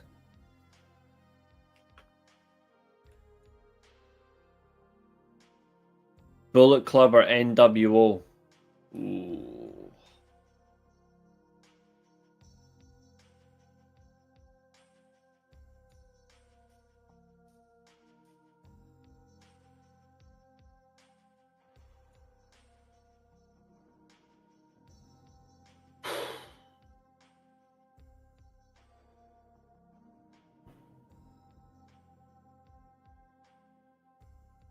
I love the NWO, but I'd have to go Bullet Club. Wasn't Kenny Omega coming back at Forbidden Door? Yeah, he's in Darby Allin's team. He's in Darby Allin's team. Well, as you want to call it, Darby Allin's team. I'll happily agree with it. But yeah, he's part of the tag match. What was very interesting, though, is that Mercedes Moné is the one that got pinned after, like she got pinned in this one. It was very surprising. I didn't expect that. This does help Alex Windsor, obviously, going into Dynamite Scotland, well, Dynamite Glasgow, and then Forbidden Door next week. She's not winning anyway, but I did enjoy it.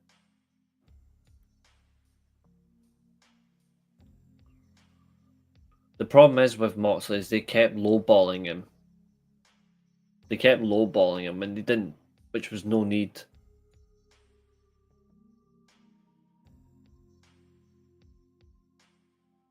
I think they're building up to blood and guts for the women.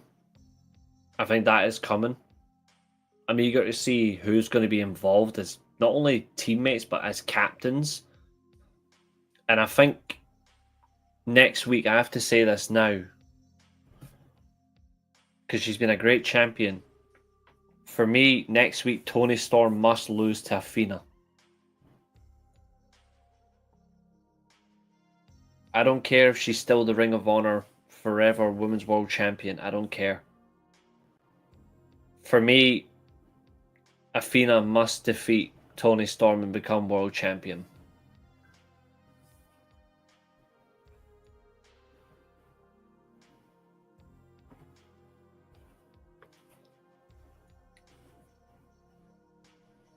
I think she's been an excellent World Champion. She's a great representative of the division and the company itself. She can still do so many great things not as World Champion.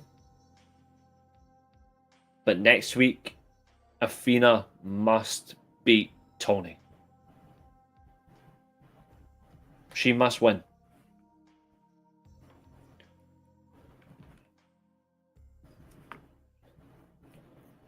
The annoying thing is, Maria, is it would be a bad decision if they don't put her as a double champion.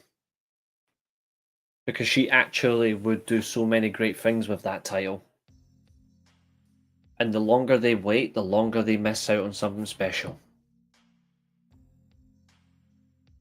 Tony's current title reign has been good, but I agree, long title reigns do get stale fast depending on how far they go because of how you stretch it. But it's time for her to lose.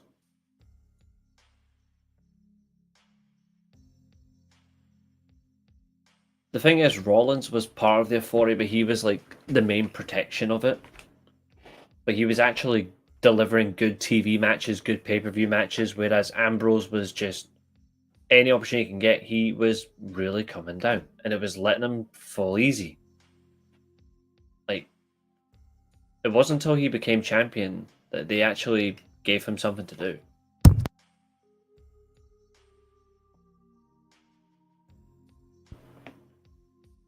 Like, it was almost like a lost cause, which was really stupid.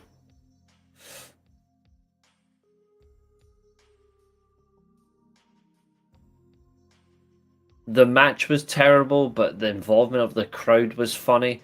Copeland versus Stokely Hathaway. Now, we know that Stokely Hathaway is absolutely genuinely boring. But this was funny. Oh yeah, he didn't. He absolutely no idea.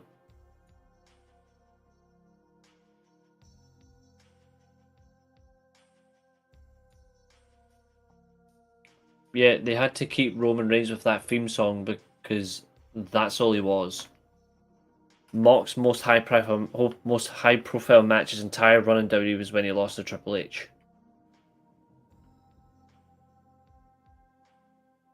I don't know, even though it was a disappointment, I would still say the Lesnar match or the AJ Styles match at Backlash. In fact, to be fair, he wasn't a triple threat with Cena and Styles. So I would probably say that.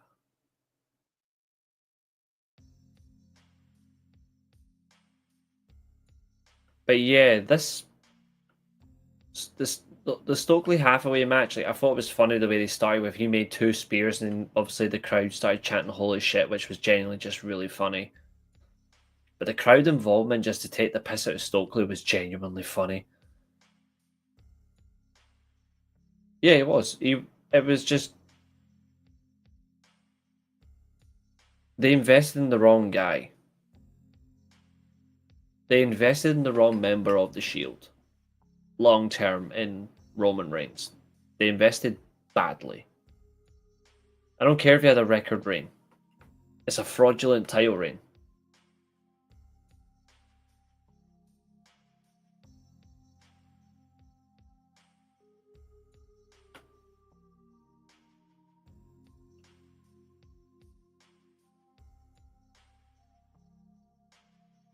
Seth is still a problem. You don't get a lot of good consistency out of him anymore. The host chant was so fucking funny. I burst out laughing. I seriously burst out laughing. Bringing out FTR is good now. Obviously, that restraining order is now null and void by their own admission, their own stupidity. They got ruined by Copeland. Obviously, the tides turn. Eventually, Copeland would win by disqualification. He gets Fuji'd with the powder in the face after the third spear. Christian Cage would come out and defend him. He would bring along Spike, Nick Wayne.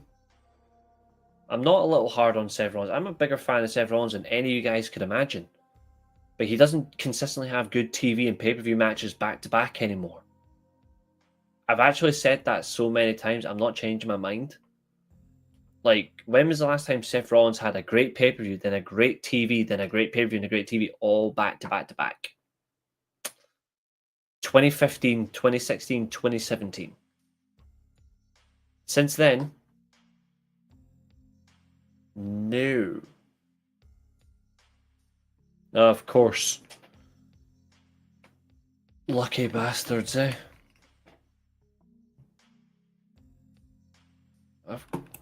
I've got very high standards. Could be a curse to many, but I have very high standards. That's why John Cena means fuck all to me. Because he's shite. It's why I don't care about the likes of Orange Cassidy and Danhausen. It's why I don't care about... well, there's a few others, but I don't need to go in on it.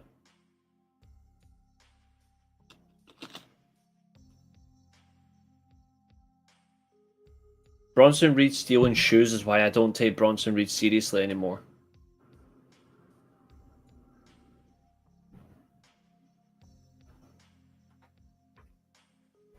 The fact that he's now just stealing shoes means he really must need cash. But yeah, so Copeland embraces Christian after he gives him Spike back. Copeland spears Kip Sabian. Nick Wayne's chair gets smacked by Spike. I love Braun Breaker. He's awesome. And instead of an all-out match,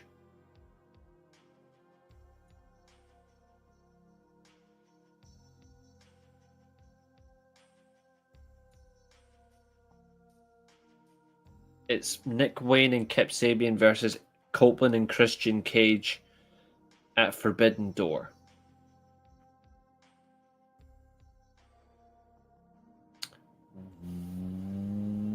Why is that the thing?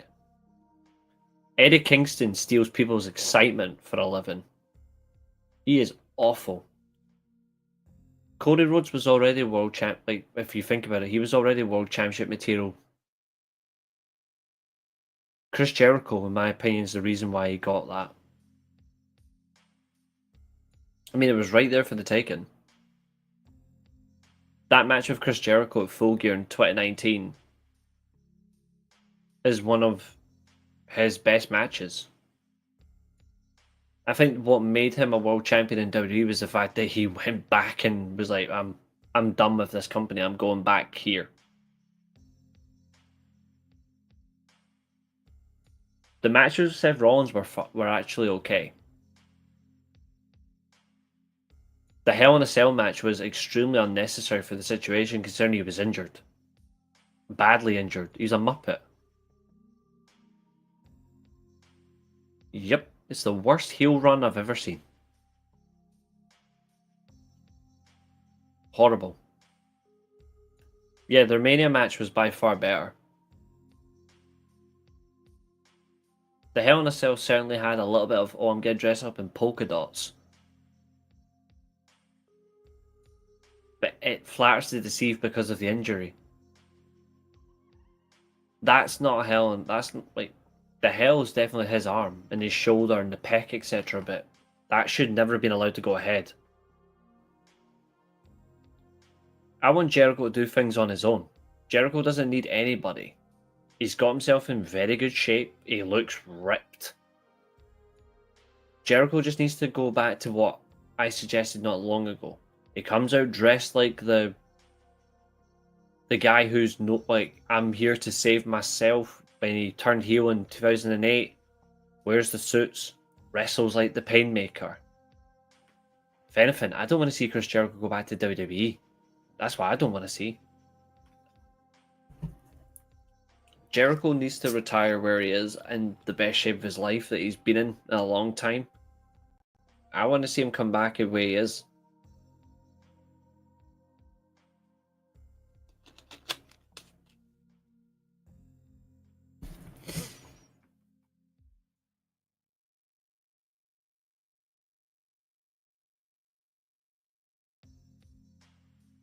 There's something about Jericho, if he comes out dressed like that, if he comes out dressed like the suit guy that he was when he was world champion in 08 to 2010, but then he wrestles in his Painmaker gear. That could be the what saves his legacy, because the learning tree is what's killing his legacy. I hope he never goes back to that. I'll die a bloody shame.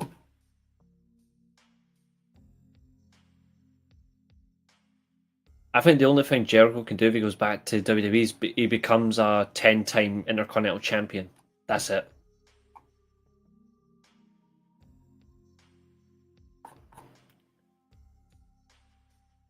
After we get the tag match confirmation, we go to a very interesting 8-man tag.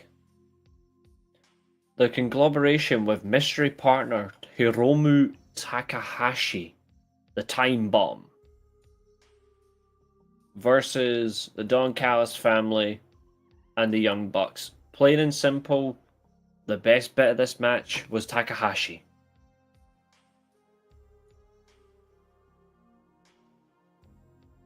No, I'm not surprised.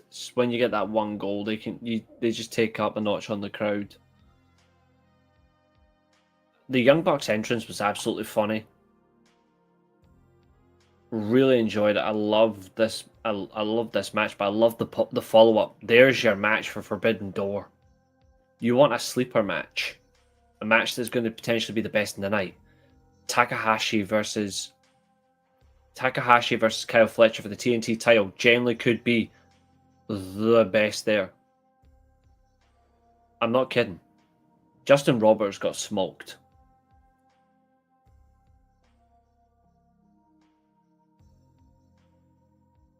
They got smoked so bad.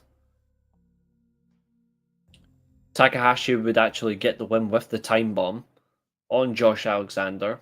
Gets the win, and then we confirm that this is the show. It's going to be really interesting to see what happens.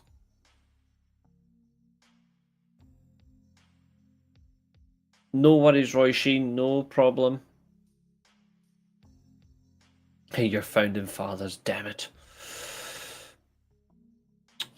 Renee Paquette, or Renee Packet of Crisps, she interviews Swerve Strickland, possible knee injury, quite interesting. But Swerve doesn't really matter. He's still going to be there, give us all. I'm not at that point yet, Maria, but I need to wait and see. But it is looking dangerously likely. I'm not liking it. Okada told Swerve he's got no chance. Then both men brawl.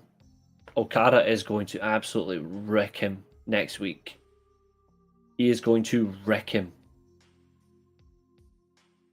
Tell you what I didn't like though. I did not like the Hook vignette. That vignette was horrible.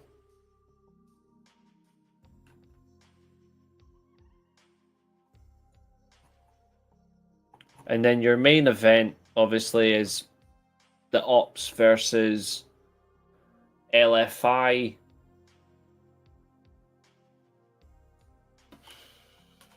It's good to see them all back in action. Good side. I don't know what you're gonna get. I've given up on Hook as well. He's absolutely crap. I don't know what you're gonna get from the Ops at Forbidden Door.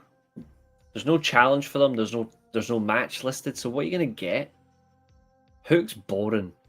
Honestly, Hook needs to be told to leave the wrestling business. His dad is not doing him service.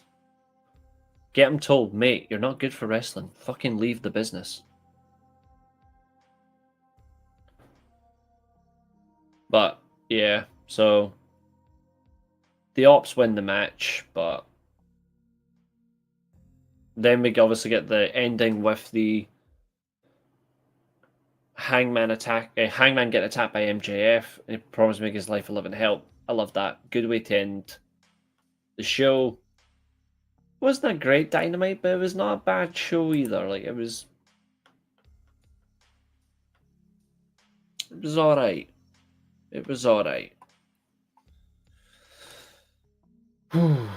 Right.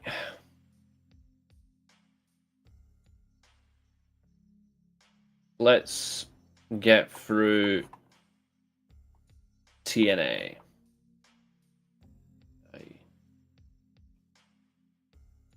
No worries, Abel. We've actually got... I'm now doing Dynamite and Ring of Honor, and after that I'm off. After we do the predictions, I'm off anyway, so literally we will be done in the next 45 minutes. No, he's not, Catherine. Behave yourself. Hook's got no personality at all, and he can't wrestle. He's absolutely fucking shocking.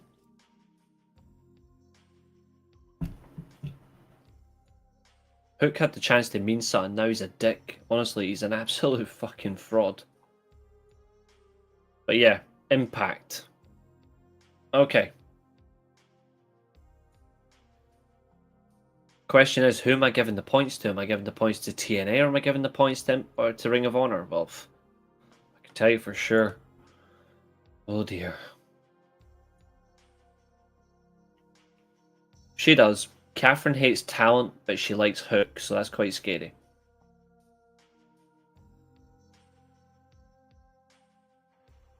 Okay, so show starts with a pathetic recap. Pass. The main event is supposed to be First Class versus the System in a six-man tag match action. However, it's changed to the opening contest because Moose gets attacked backstage. And the System are like, fuck it, let's just get the match over with. System jumped First Class and Trick Williams. Kind of backfired, but hey ho. They do regain some control, which is fine. But at the very end, it's just, well, you're not going anywhere. It's the complete control of First Class at this point. Rich Swann back in action. He wins via roll-up. Of course he does.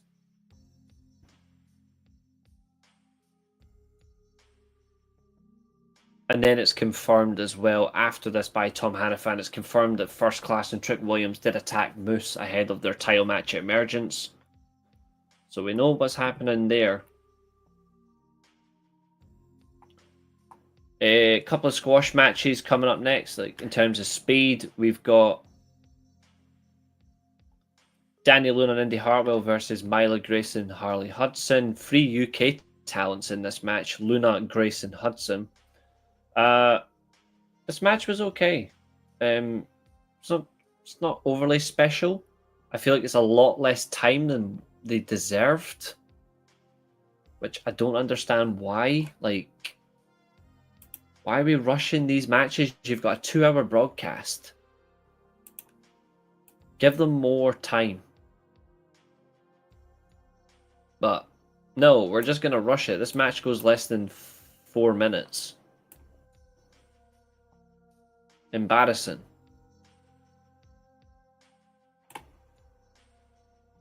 Really embarrassing.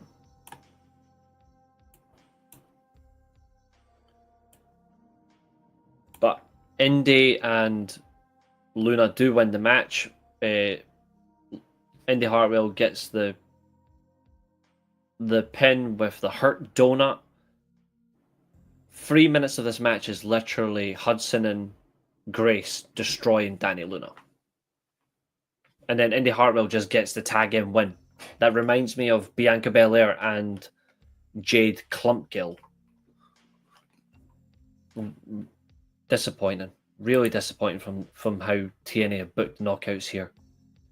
Rosemary would then missed Hartwell in the face. And that's on the pre-show. Make it make fucking sense. In another squash match, ahead of their match at Emergence, is Matt Cardona versus John Skyler. Cardona does win. He does actually win this match. And then following that, he challenges Mustafa Ali for a match at Emergence. It is accepted. So that is on the show tonight. I think that's going to be quite a decent match, to be fair.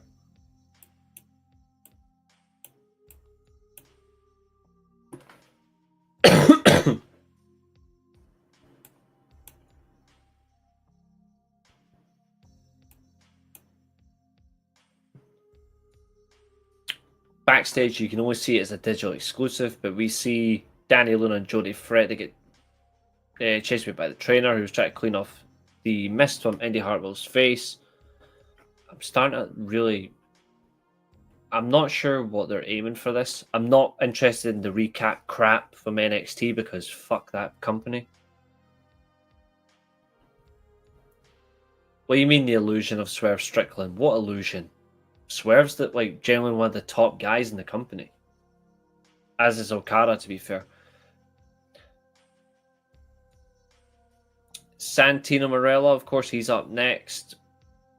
He's involved with the knockouts for the knockouts tag title matches, a fatal 4-way. The Freebird rule's in effect. And they gave them a 5-second brawl. Again, why? Security comes out. This is horrible. This was genuinely crap. There was a lot of dive moves as well. Like, see, when I tell you, like, TNA are starting to lose the plot when it comes to booking their women, they are. They've got good women here. But the way they're using them just doesn't make any sense.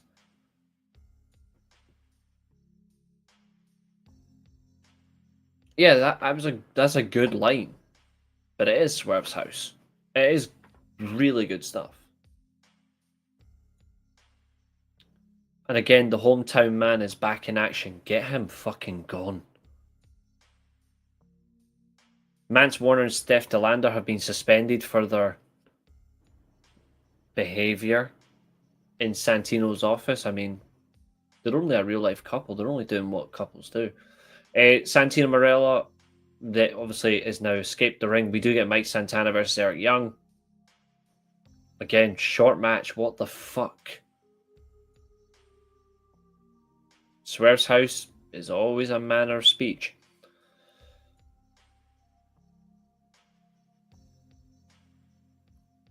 We do get the roll and lariat following a Death Valley driver and pile driver attempt from Eric Young.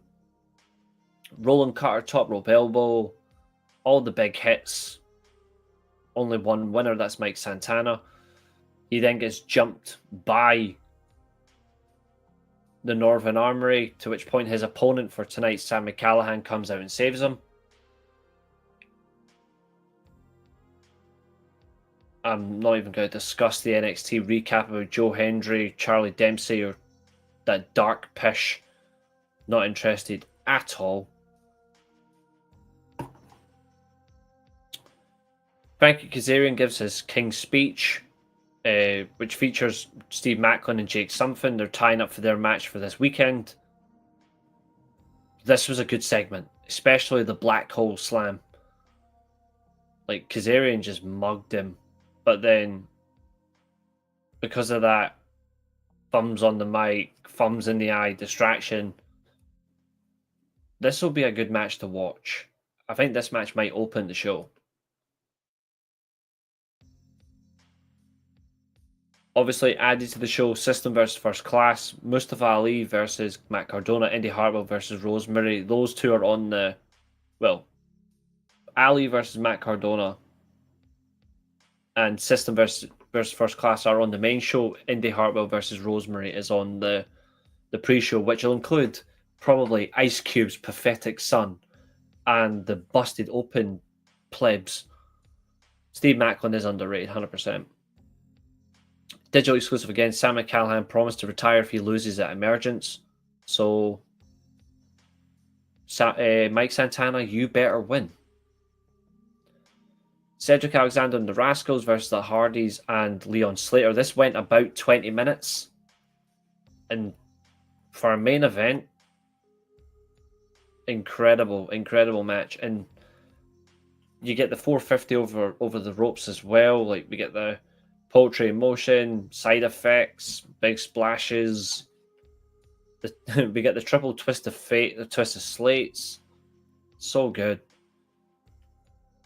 I really love this. But the only difference is, though, is Cedric Alexander gets the win with the lumbar check.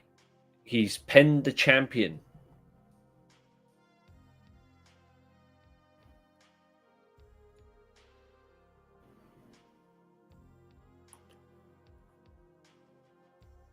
I feel like you've got some excitement here going into Emergence tonight for some of these matches. I really like that one. You think Impact was better than Dynamite? That's fair. That is very fair. Ring of Honor, we'll go through that. It's an 8-man tag opener. It's literally just an absolute destruction fest. More or less, it's Angelico and Hechicero starting the match. Hechicero actually counters Hechicero's power really well with his ability and his agility. There's a lot of chain wrestling as well, which is really nice to see. Defunto tags in. He goes up against AR Fox. Bit of a mixture between those two. I really did like their link up. I'm actually impressed. I want to see more of them on TV. And because he wasn't able to cope with Defunto, AR Fox tags in Zane. Alex Zane. He was the standout in this match for me. But the win was just that rotation that Hechicero does with that big roll and pin combination. Really fun. I think they might, Maria. I think they might. I don't see why not. There is a beatdown after the match, but Bandido and Brody King and Tomohiro Ishii come out. They save AR Fox, Alex Zane, and the Spanish Announce Project from Defunto, Hechicero, Beast Mortals, and Volador Jr. Good opener for Ring of Honor. Willie Mack versus Gringo Loco.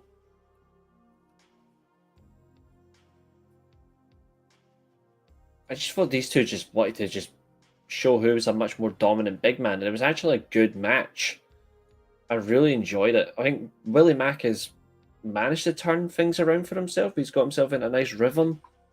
It's good to see him back on TV, and I really like the Frog Splash win. Again, there's not much really to say except it's just two larger men just smacking each other apart. Up next, Lance Archer versus Ren Jones. Lance Archer was destroying him during his entrance. It was absolutely funny. His music was playing. He was getting announced by Justin Roberts, and he was just destroying Ren the whole way through. He does 3 running turnbuckle clotheslines, and then hits the blackout. Bang! Like, that was it. Like, plain and simple, Lance Archer, like, as Ricky Bonney said, he doesn't get paid by the hour. Like, he's in and out. I really like that. Layla Gray with Christopher Daniels versus Taya Valkyrie, accompanied by Johnny TV and the Two Stooges. I thought this was not so bad. I think Skyflight is actually what might change Top Flight. You know, it might save them. Scorpio Sky and Christopher Daniels is going to give them new, fresh breath of life, but I was very surprised by how well Layla Gray was in this match, because I've not been overly impressed by her. But I did like this. I thought Taya Valkyrie was the right opponent just to give her some rhythm and some good experience. And even so, like, she threw in a lot of technical holds. She hits a good couple of cutters, but then she wins with a dragon sleeper.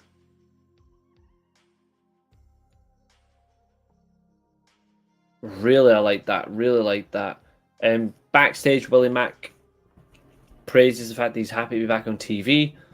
He's going to go after the TV title. Nick Wayne appears and then says, "You want it? Come and get it."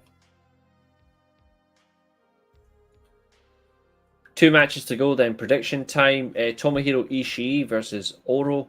This is Oro's debut after his spell in NXT.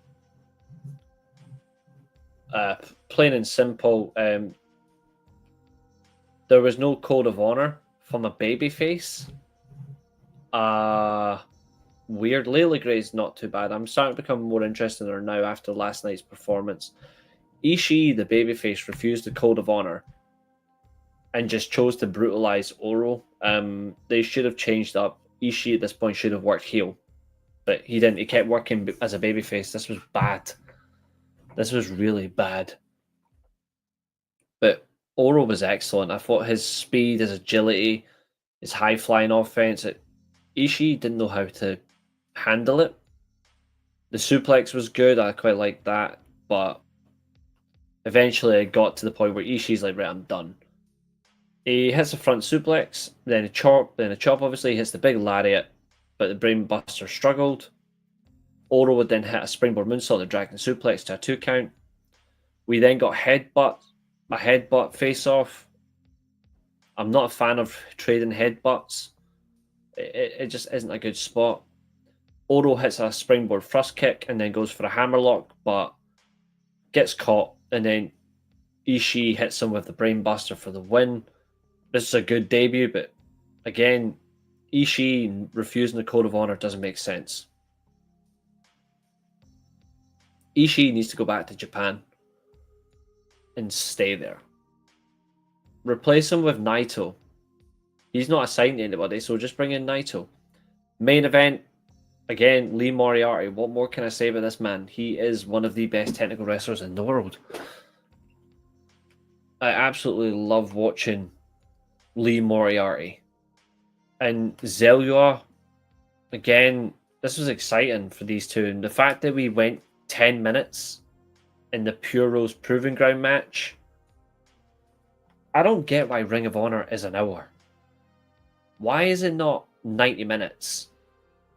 If you're good, like, I think 90 minutes is actually good enough for TV, 90 minutes to 2 hours. But Ring of Honor should go 90 minutes because they should have just made this a title match. Like, just let it happen. Let us have Lee Moriarty have a full title defense against Zelio. It would have been incredible. But yes, there was obviously the Border City stretch. That was with 1.5 minutes left to go.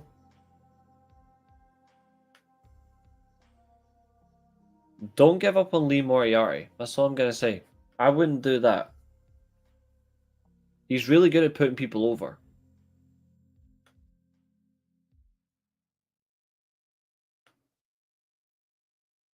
And he's a champion that actually allows talent to go over on him as well. Like, that's something I like about him. He's not one of those champions that just wins every Proving Ground match. He actually lets talent go over and get a result. That's what I like about him. I'm waiting to see what we get, but I did like the submission attempt that was used on him, which led to the time limit draw. Like, that felt like a technical battle. Zelua, I don't know when they're going to give it. The thing is, though, is with an hour, you can't get the best out of the Pure Rules in just an hour. In an hour show. It needs to go at least 1.5 hours because then you can get more enjoyment. And when is this Pure Rules Women's Tournament actually going to begin? Like, I'm sick of waiting. When is that starting?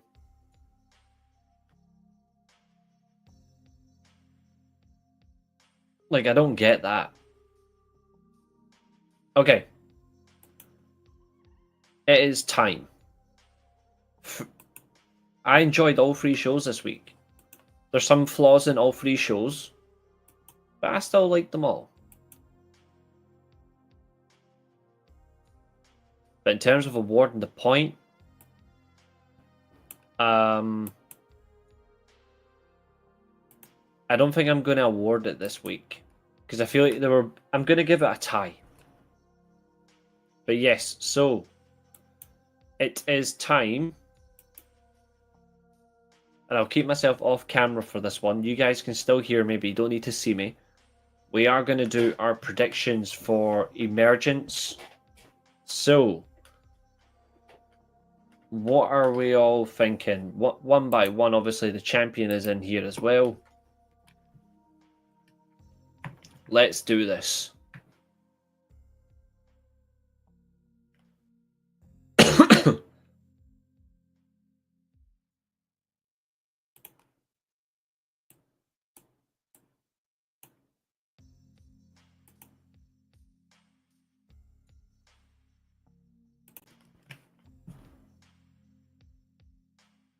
No DQ, no count out international championship match.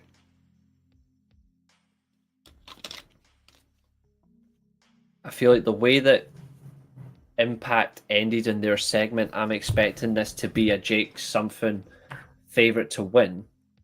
But by process of elimination, I feel like Steve Macklin still has a lot to do with this title, and I am liking his. I like his matches. I think he's got a lot to offer. So I'm going to go with Steve Macklin to retain his championship.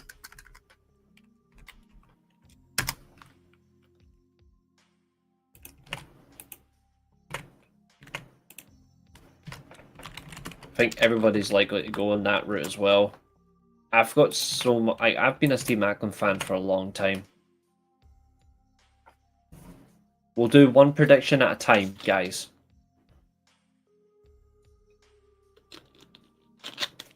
Actually, whilst I'm at it, because he did send me his prediction, so I will drop Abel's in full.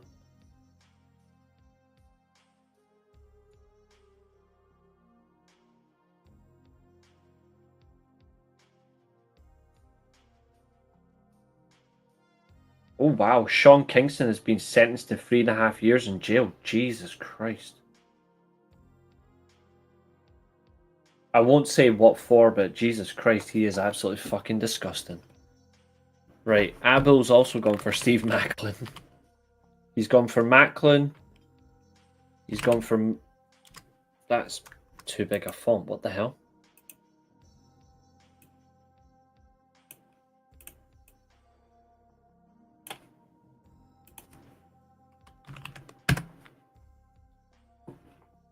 Sean Kingston's a rapper.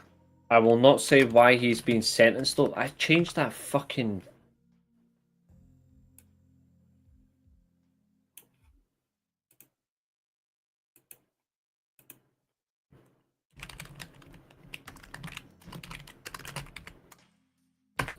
Abel went for... He chose first class, okay.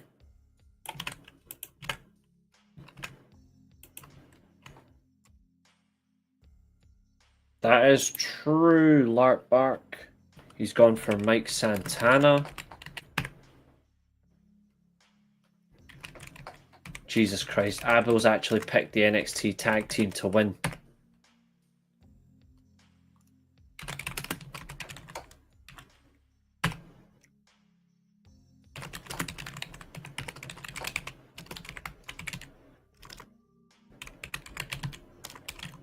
Alright, Abel's predictions are in. Let me just get everyone else's. So, Lark Bark has also gone for Steve Macklin. Yep, no worries.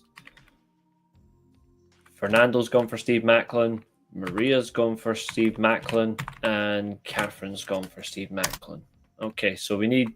I'll get Roy Sheens later on. Glenn, no doubt, if he does appear, hopefully we can give his. Ashton and Bleach, if you want to drop yours in too. Billy, well, he better drop me his predictions if he's getting squat.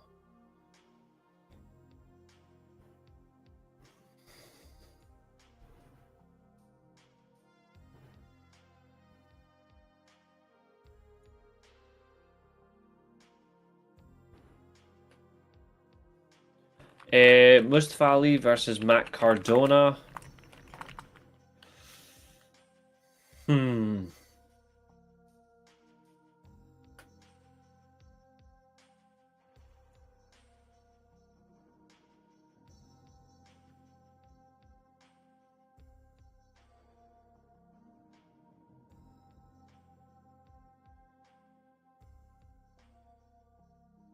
Yeah. I think when you look at it, Mustafa Ali also, the last result was actually quite bad for him as well. So I'm going to go as well, Mustafa Ali. Maria's gone for Matt Cardona. James has also gone for Mustafa Ali, as has the champion. Fernando's also gone for Mustafa Ali. Yep. Catherine's gone for Mustafa Ali as well. Larkbark, what are you thinking?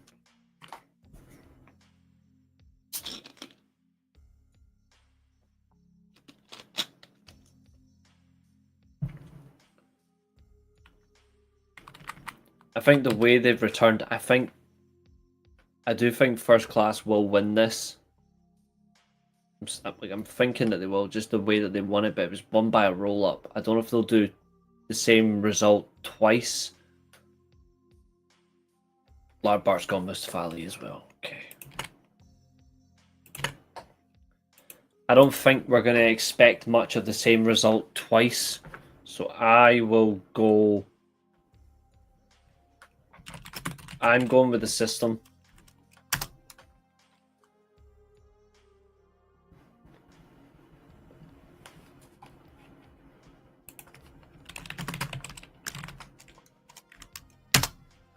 Zodiac's also gone for the system as well.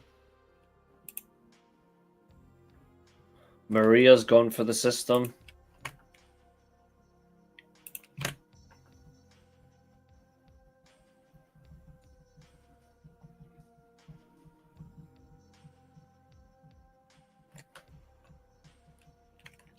James has gone for the system. Fernando's gone for the system.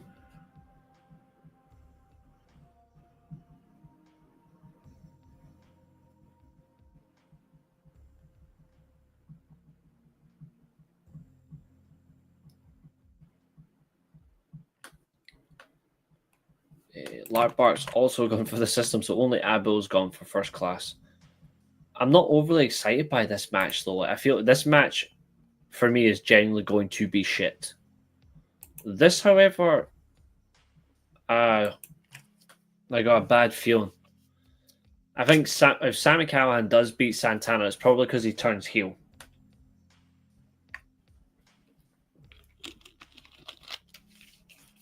I actually think he's going to turn heel, and I think Eric Young in the Northern Armory helps. Helps Callihan win. I would like for Santana to win, but I don't think Callihan will just retire like this. I feel like he'll have an idea. I want to say Santana, but I feel like Santana is going to have one loss before. I feel like Santana will have one loss on pay-per-view again before he wins the title at Bound for Glory. So I'm going to go Sami Callihan.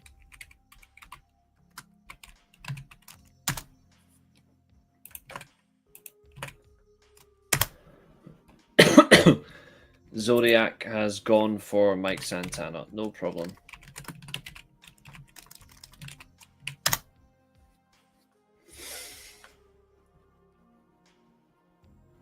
Maria's going for Santana. Okay, I'm hoping I'm wrong because I'm sick of Sami Callihan anyway. But I feel like they're going to turn him heel. James is going for Santana. You only get one chance to change one prediction. So you can't change. So Fernando's had his one change for First Class, so you can't change any more matches. James is going for Callihan as well. Larkbark's gone for Mike Santana. What's up, Abel? We're just going through predictions before we wrap shit up. I feel like I think there is going to be a heel turn. I think Sami Callihan is going to turn heel.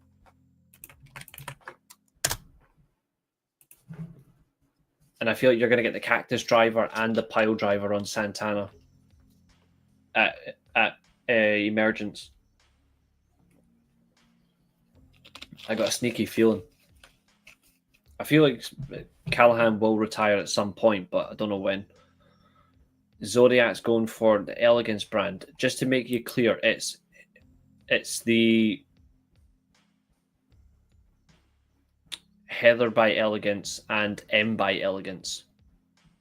So at least the blonde hole is not in the match.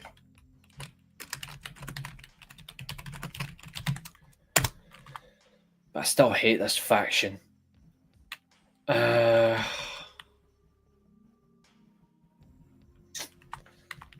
I I think Xia Li is going to get turned on as well. Xia Li might turn on Li Yingli because they've been building up Xia Brookside potentially turn heel very soon. And I feel like that is coming. But I don't think it's this show. For me, it's a toss-up. You've got one NXT team in this. The other three are TNA tag teams. I think that's a bad idea. I think it says a lot when there's one NXT team in this match.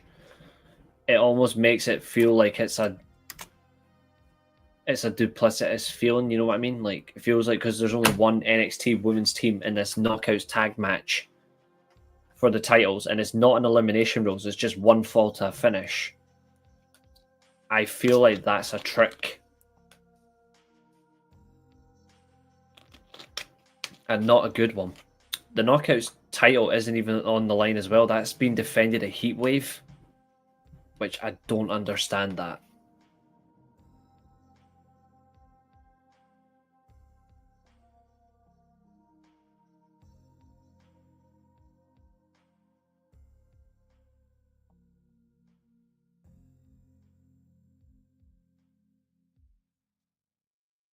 So I'm actually not sure who I'm going to pick on this one. Like, I'm actually not sure.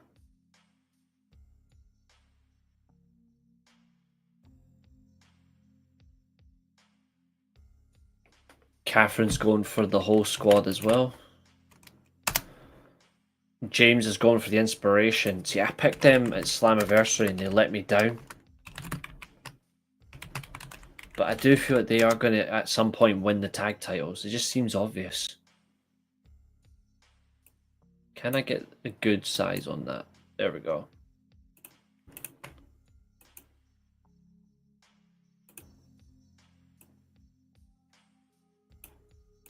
Yeah.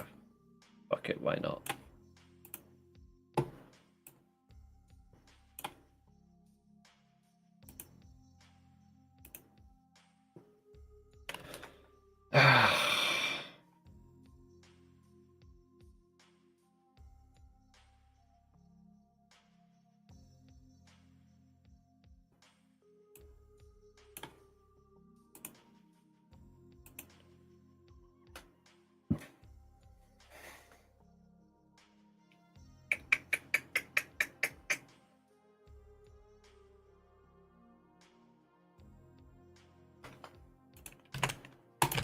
I feel like they're still the best choice. Just put the belts on them. I'm going to go with the inspiration.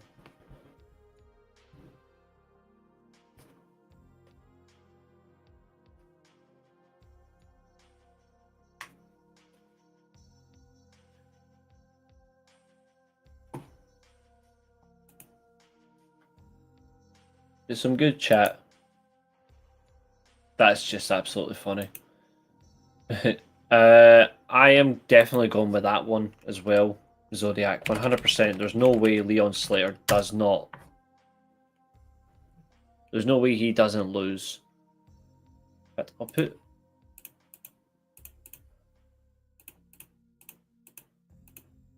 the championships in larger font size.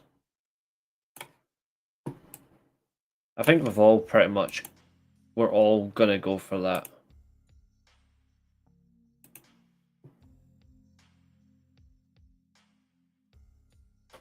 Yeah, pretty much everybody's gonna go for Leon Slayer.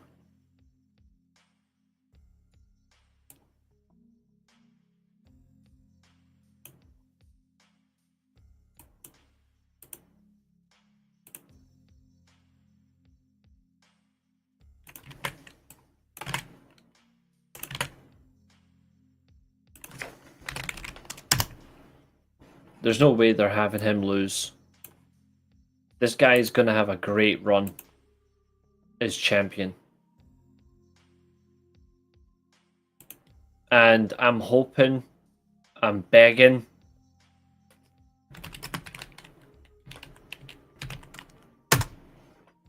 straight away, the World Tag Team titles.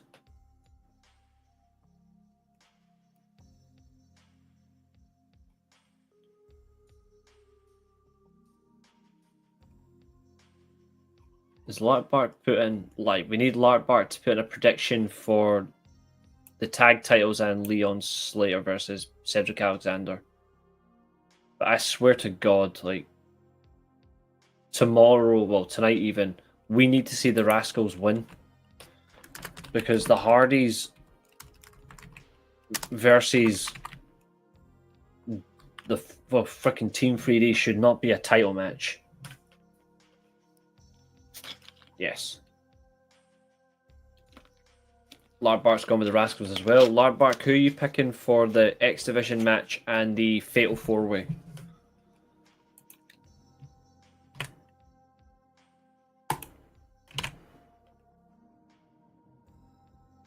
If they go into that match, honestly, James, as tag team champions, then I'll honestly be raging. It would be embarrassing.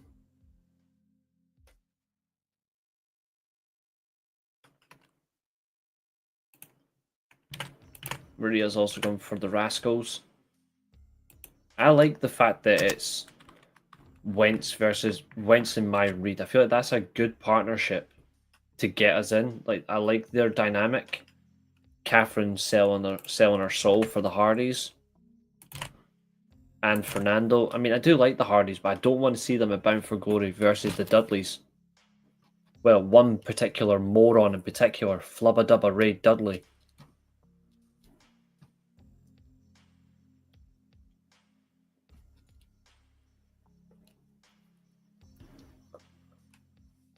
You've gone for the Elegance brand. Okay, no problem. Oh, 100%. Because you would know who's winning at that point as well.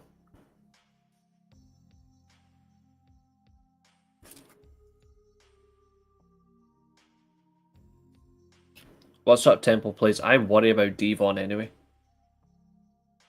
Like, Devon barely can move. I am very concerned. Yeah, same here, Larkbark. Every time he talks, I just want someone to just rip his voice box off. And rip his tongue out. I don't see him losing it either. He's definitely losing to Santana. I'm going straight away with Trick Williams. It's annoyingly easy. Yep, Williams is retaining. And the predictions are obviously about to go into purple. Larkbark is also going for Trick Williams. Leon Slayer versus Cedric Alexander I think will be match of the night. The sleeper match is definitely Steve Macklin versus Jake something. And I'm hoping Callahan turns heel, because if he doesn't, then it'll be interesting to see what they do with him, because I don't think he's leaving. And I don't think he's going to retire. I think he will join Eric Young in the Northern Armory.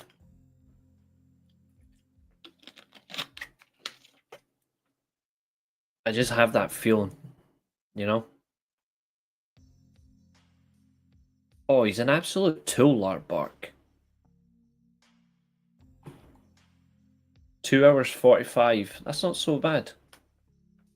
We've done well tonight.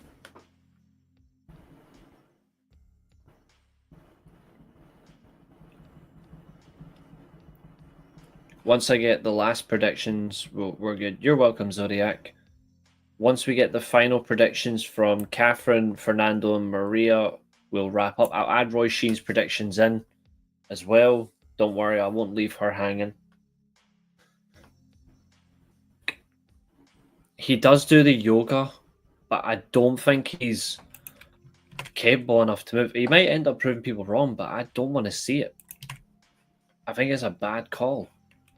I think everybody's practically going to pick Trick Williams. I don't see him losing at all.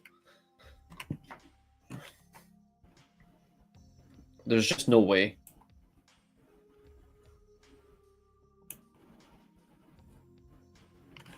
Yeah, Williams. Right. Let me lock these in.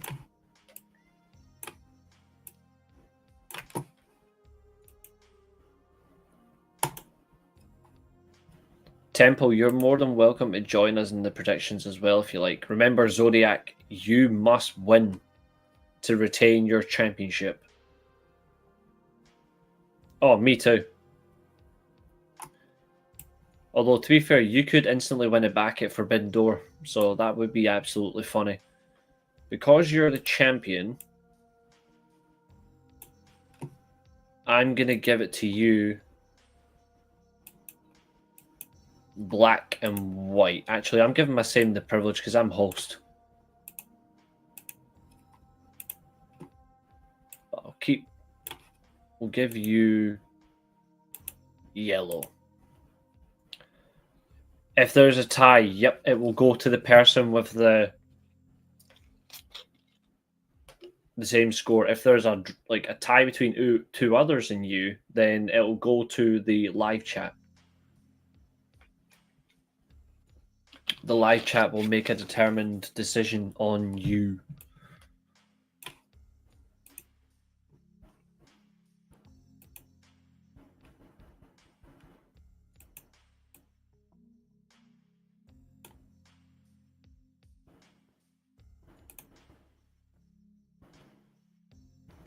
You did, Abel, you did.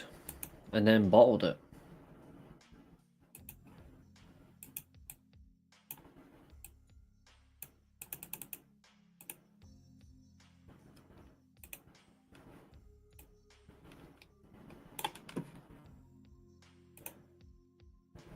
We'll see if he holds it this time. If he does, then he's definitely earned it. If he hasn't, then I'll give up on him.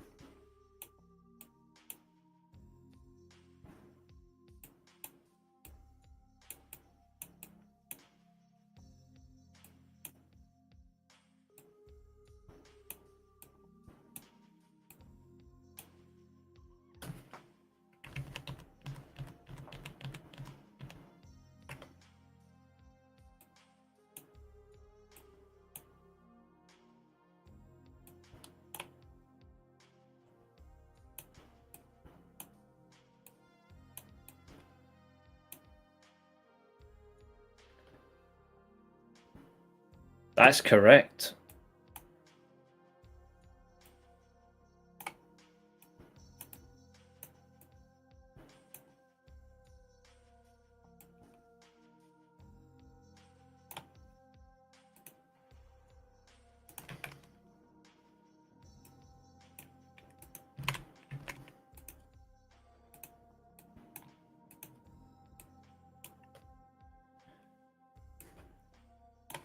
This is the one that I want to win most.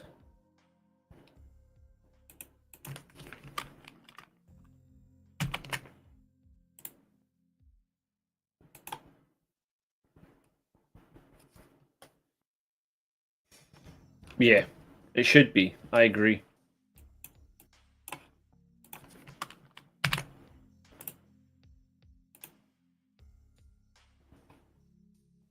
There we go. That's all them hidden. It's just these columns.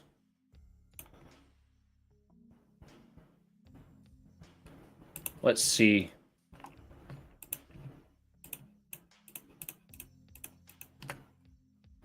I've got... I'm the only one who picked Callahan apart from James. Me and James actually have the same predictions.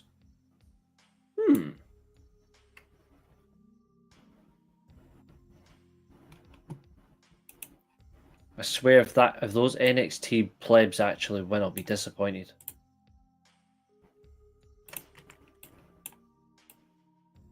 Copy here and then put it under.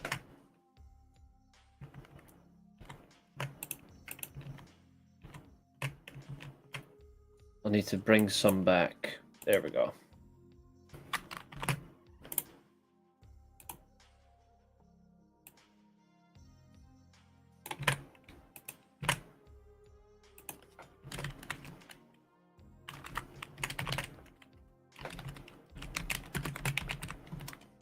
So Temple's gone for Steve Macklin. He's gone for...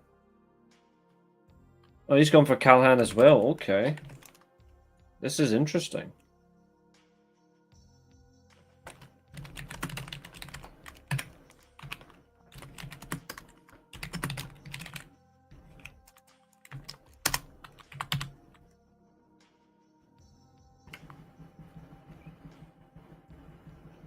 Yes, Maria, you're all caught up.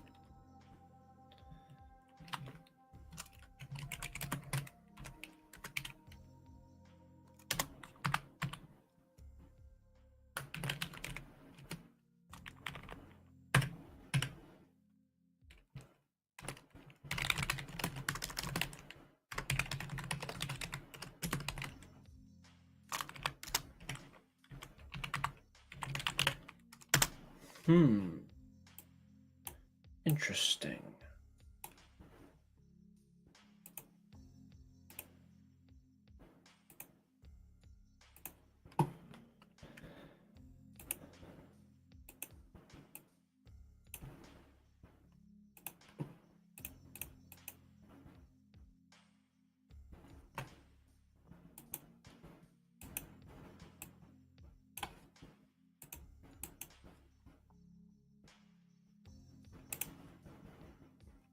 Host privilege gets black and white. Champion is black with yellow. Yeah, I like that. That's much better.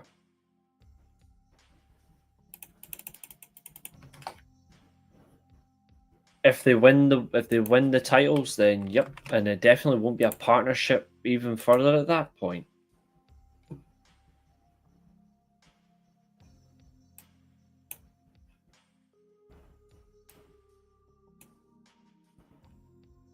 There. In fact, everybody practically knows who's in this, so I'll remove this bit.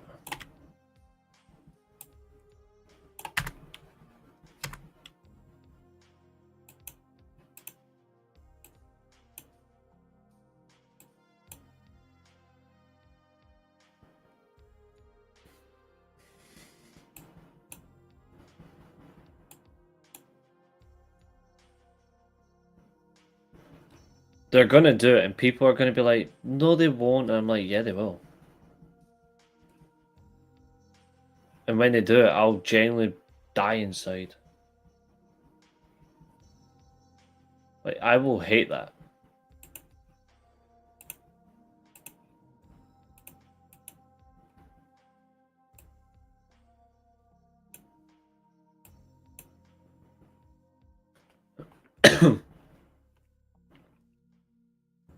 Okay, what I'm going to do as well is I'm going to push...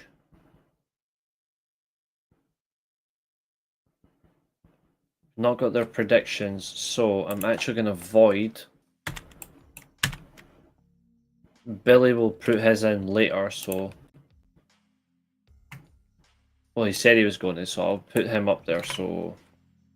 In fact, what I'll do is the champion goes in here.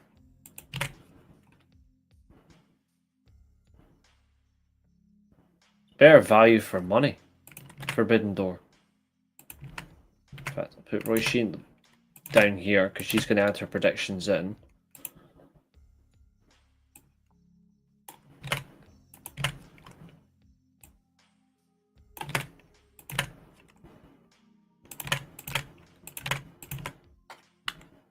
There we go. And then that means I just need to remove these.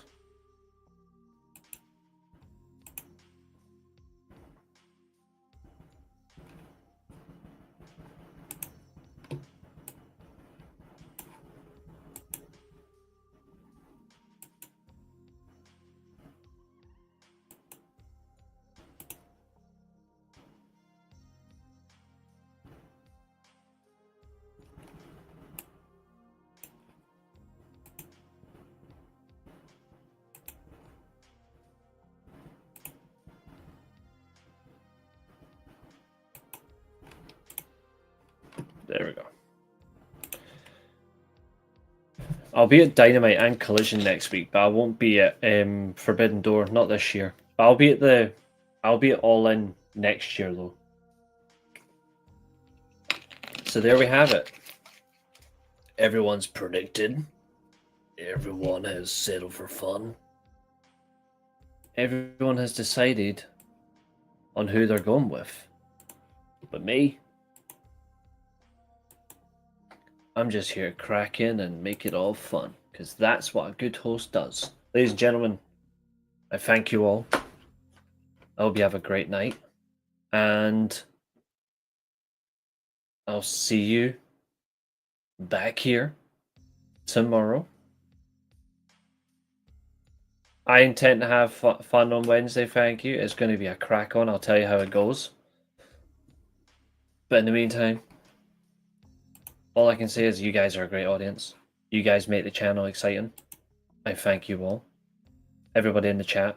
Temple Blaze, Maria, Fernando, Ashton, Zodiac, Maria, Billy, Roshin, Glenn, Larbark, Fernando, James. You've all been in here supporting tonight. I really do appreciate it. Catherine as well, you horny she-devil. You all have fun, but you all make the channel great, and that is what I love the most about it. So, thank you all. I mean it. Thank you. See you tomorrow. That's such a good thumbnail.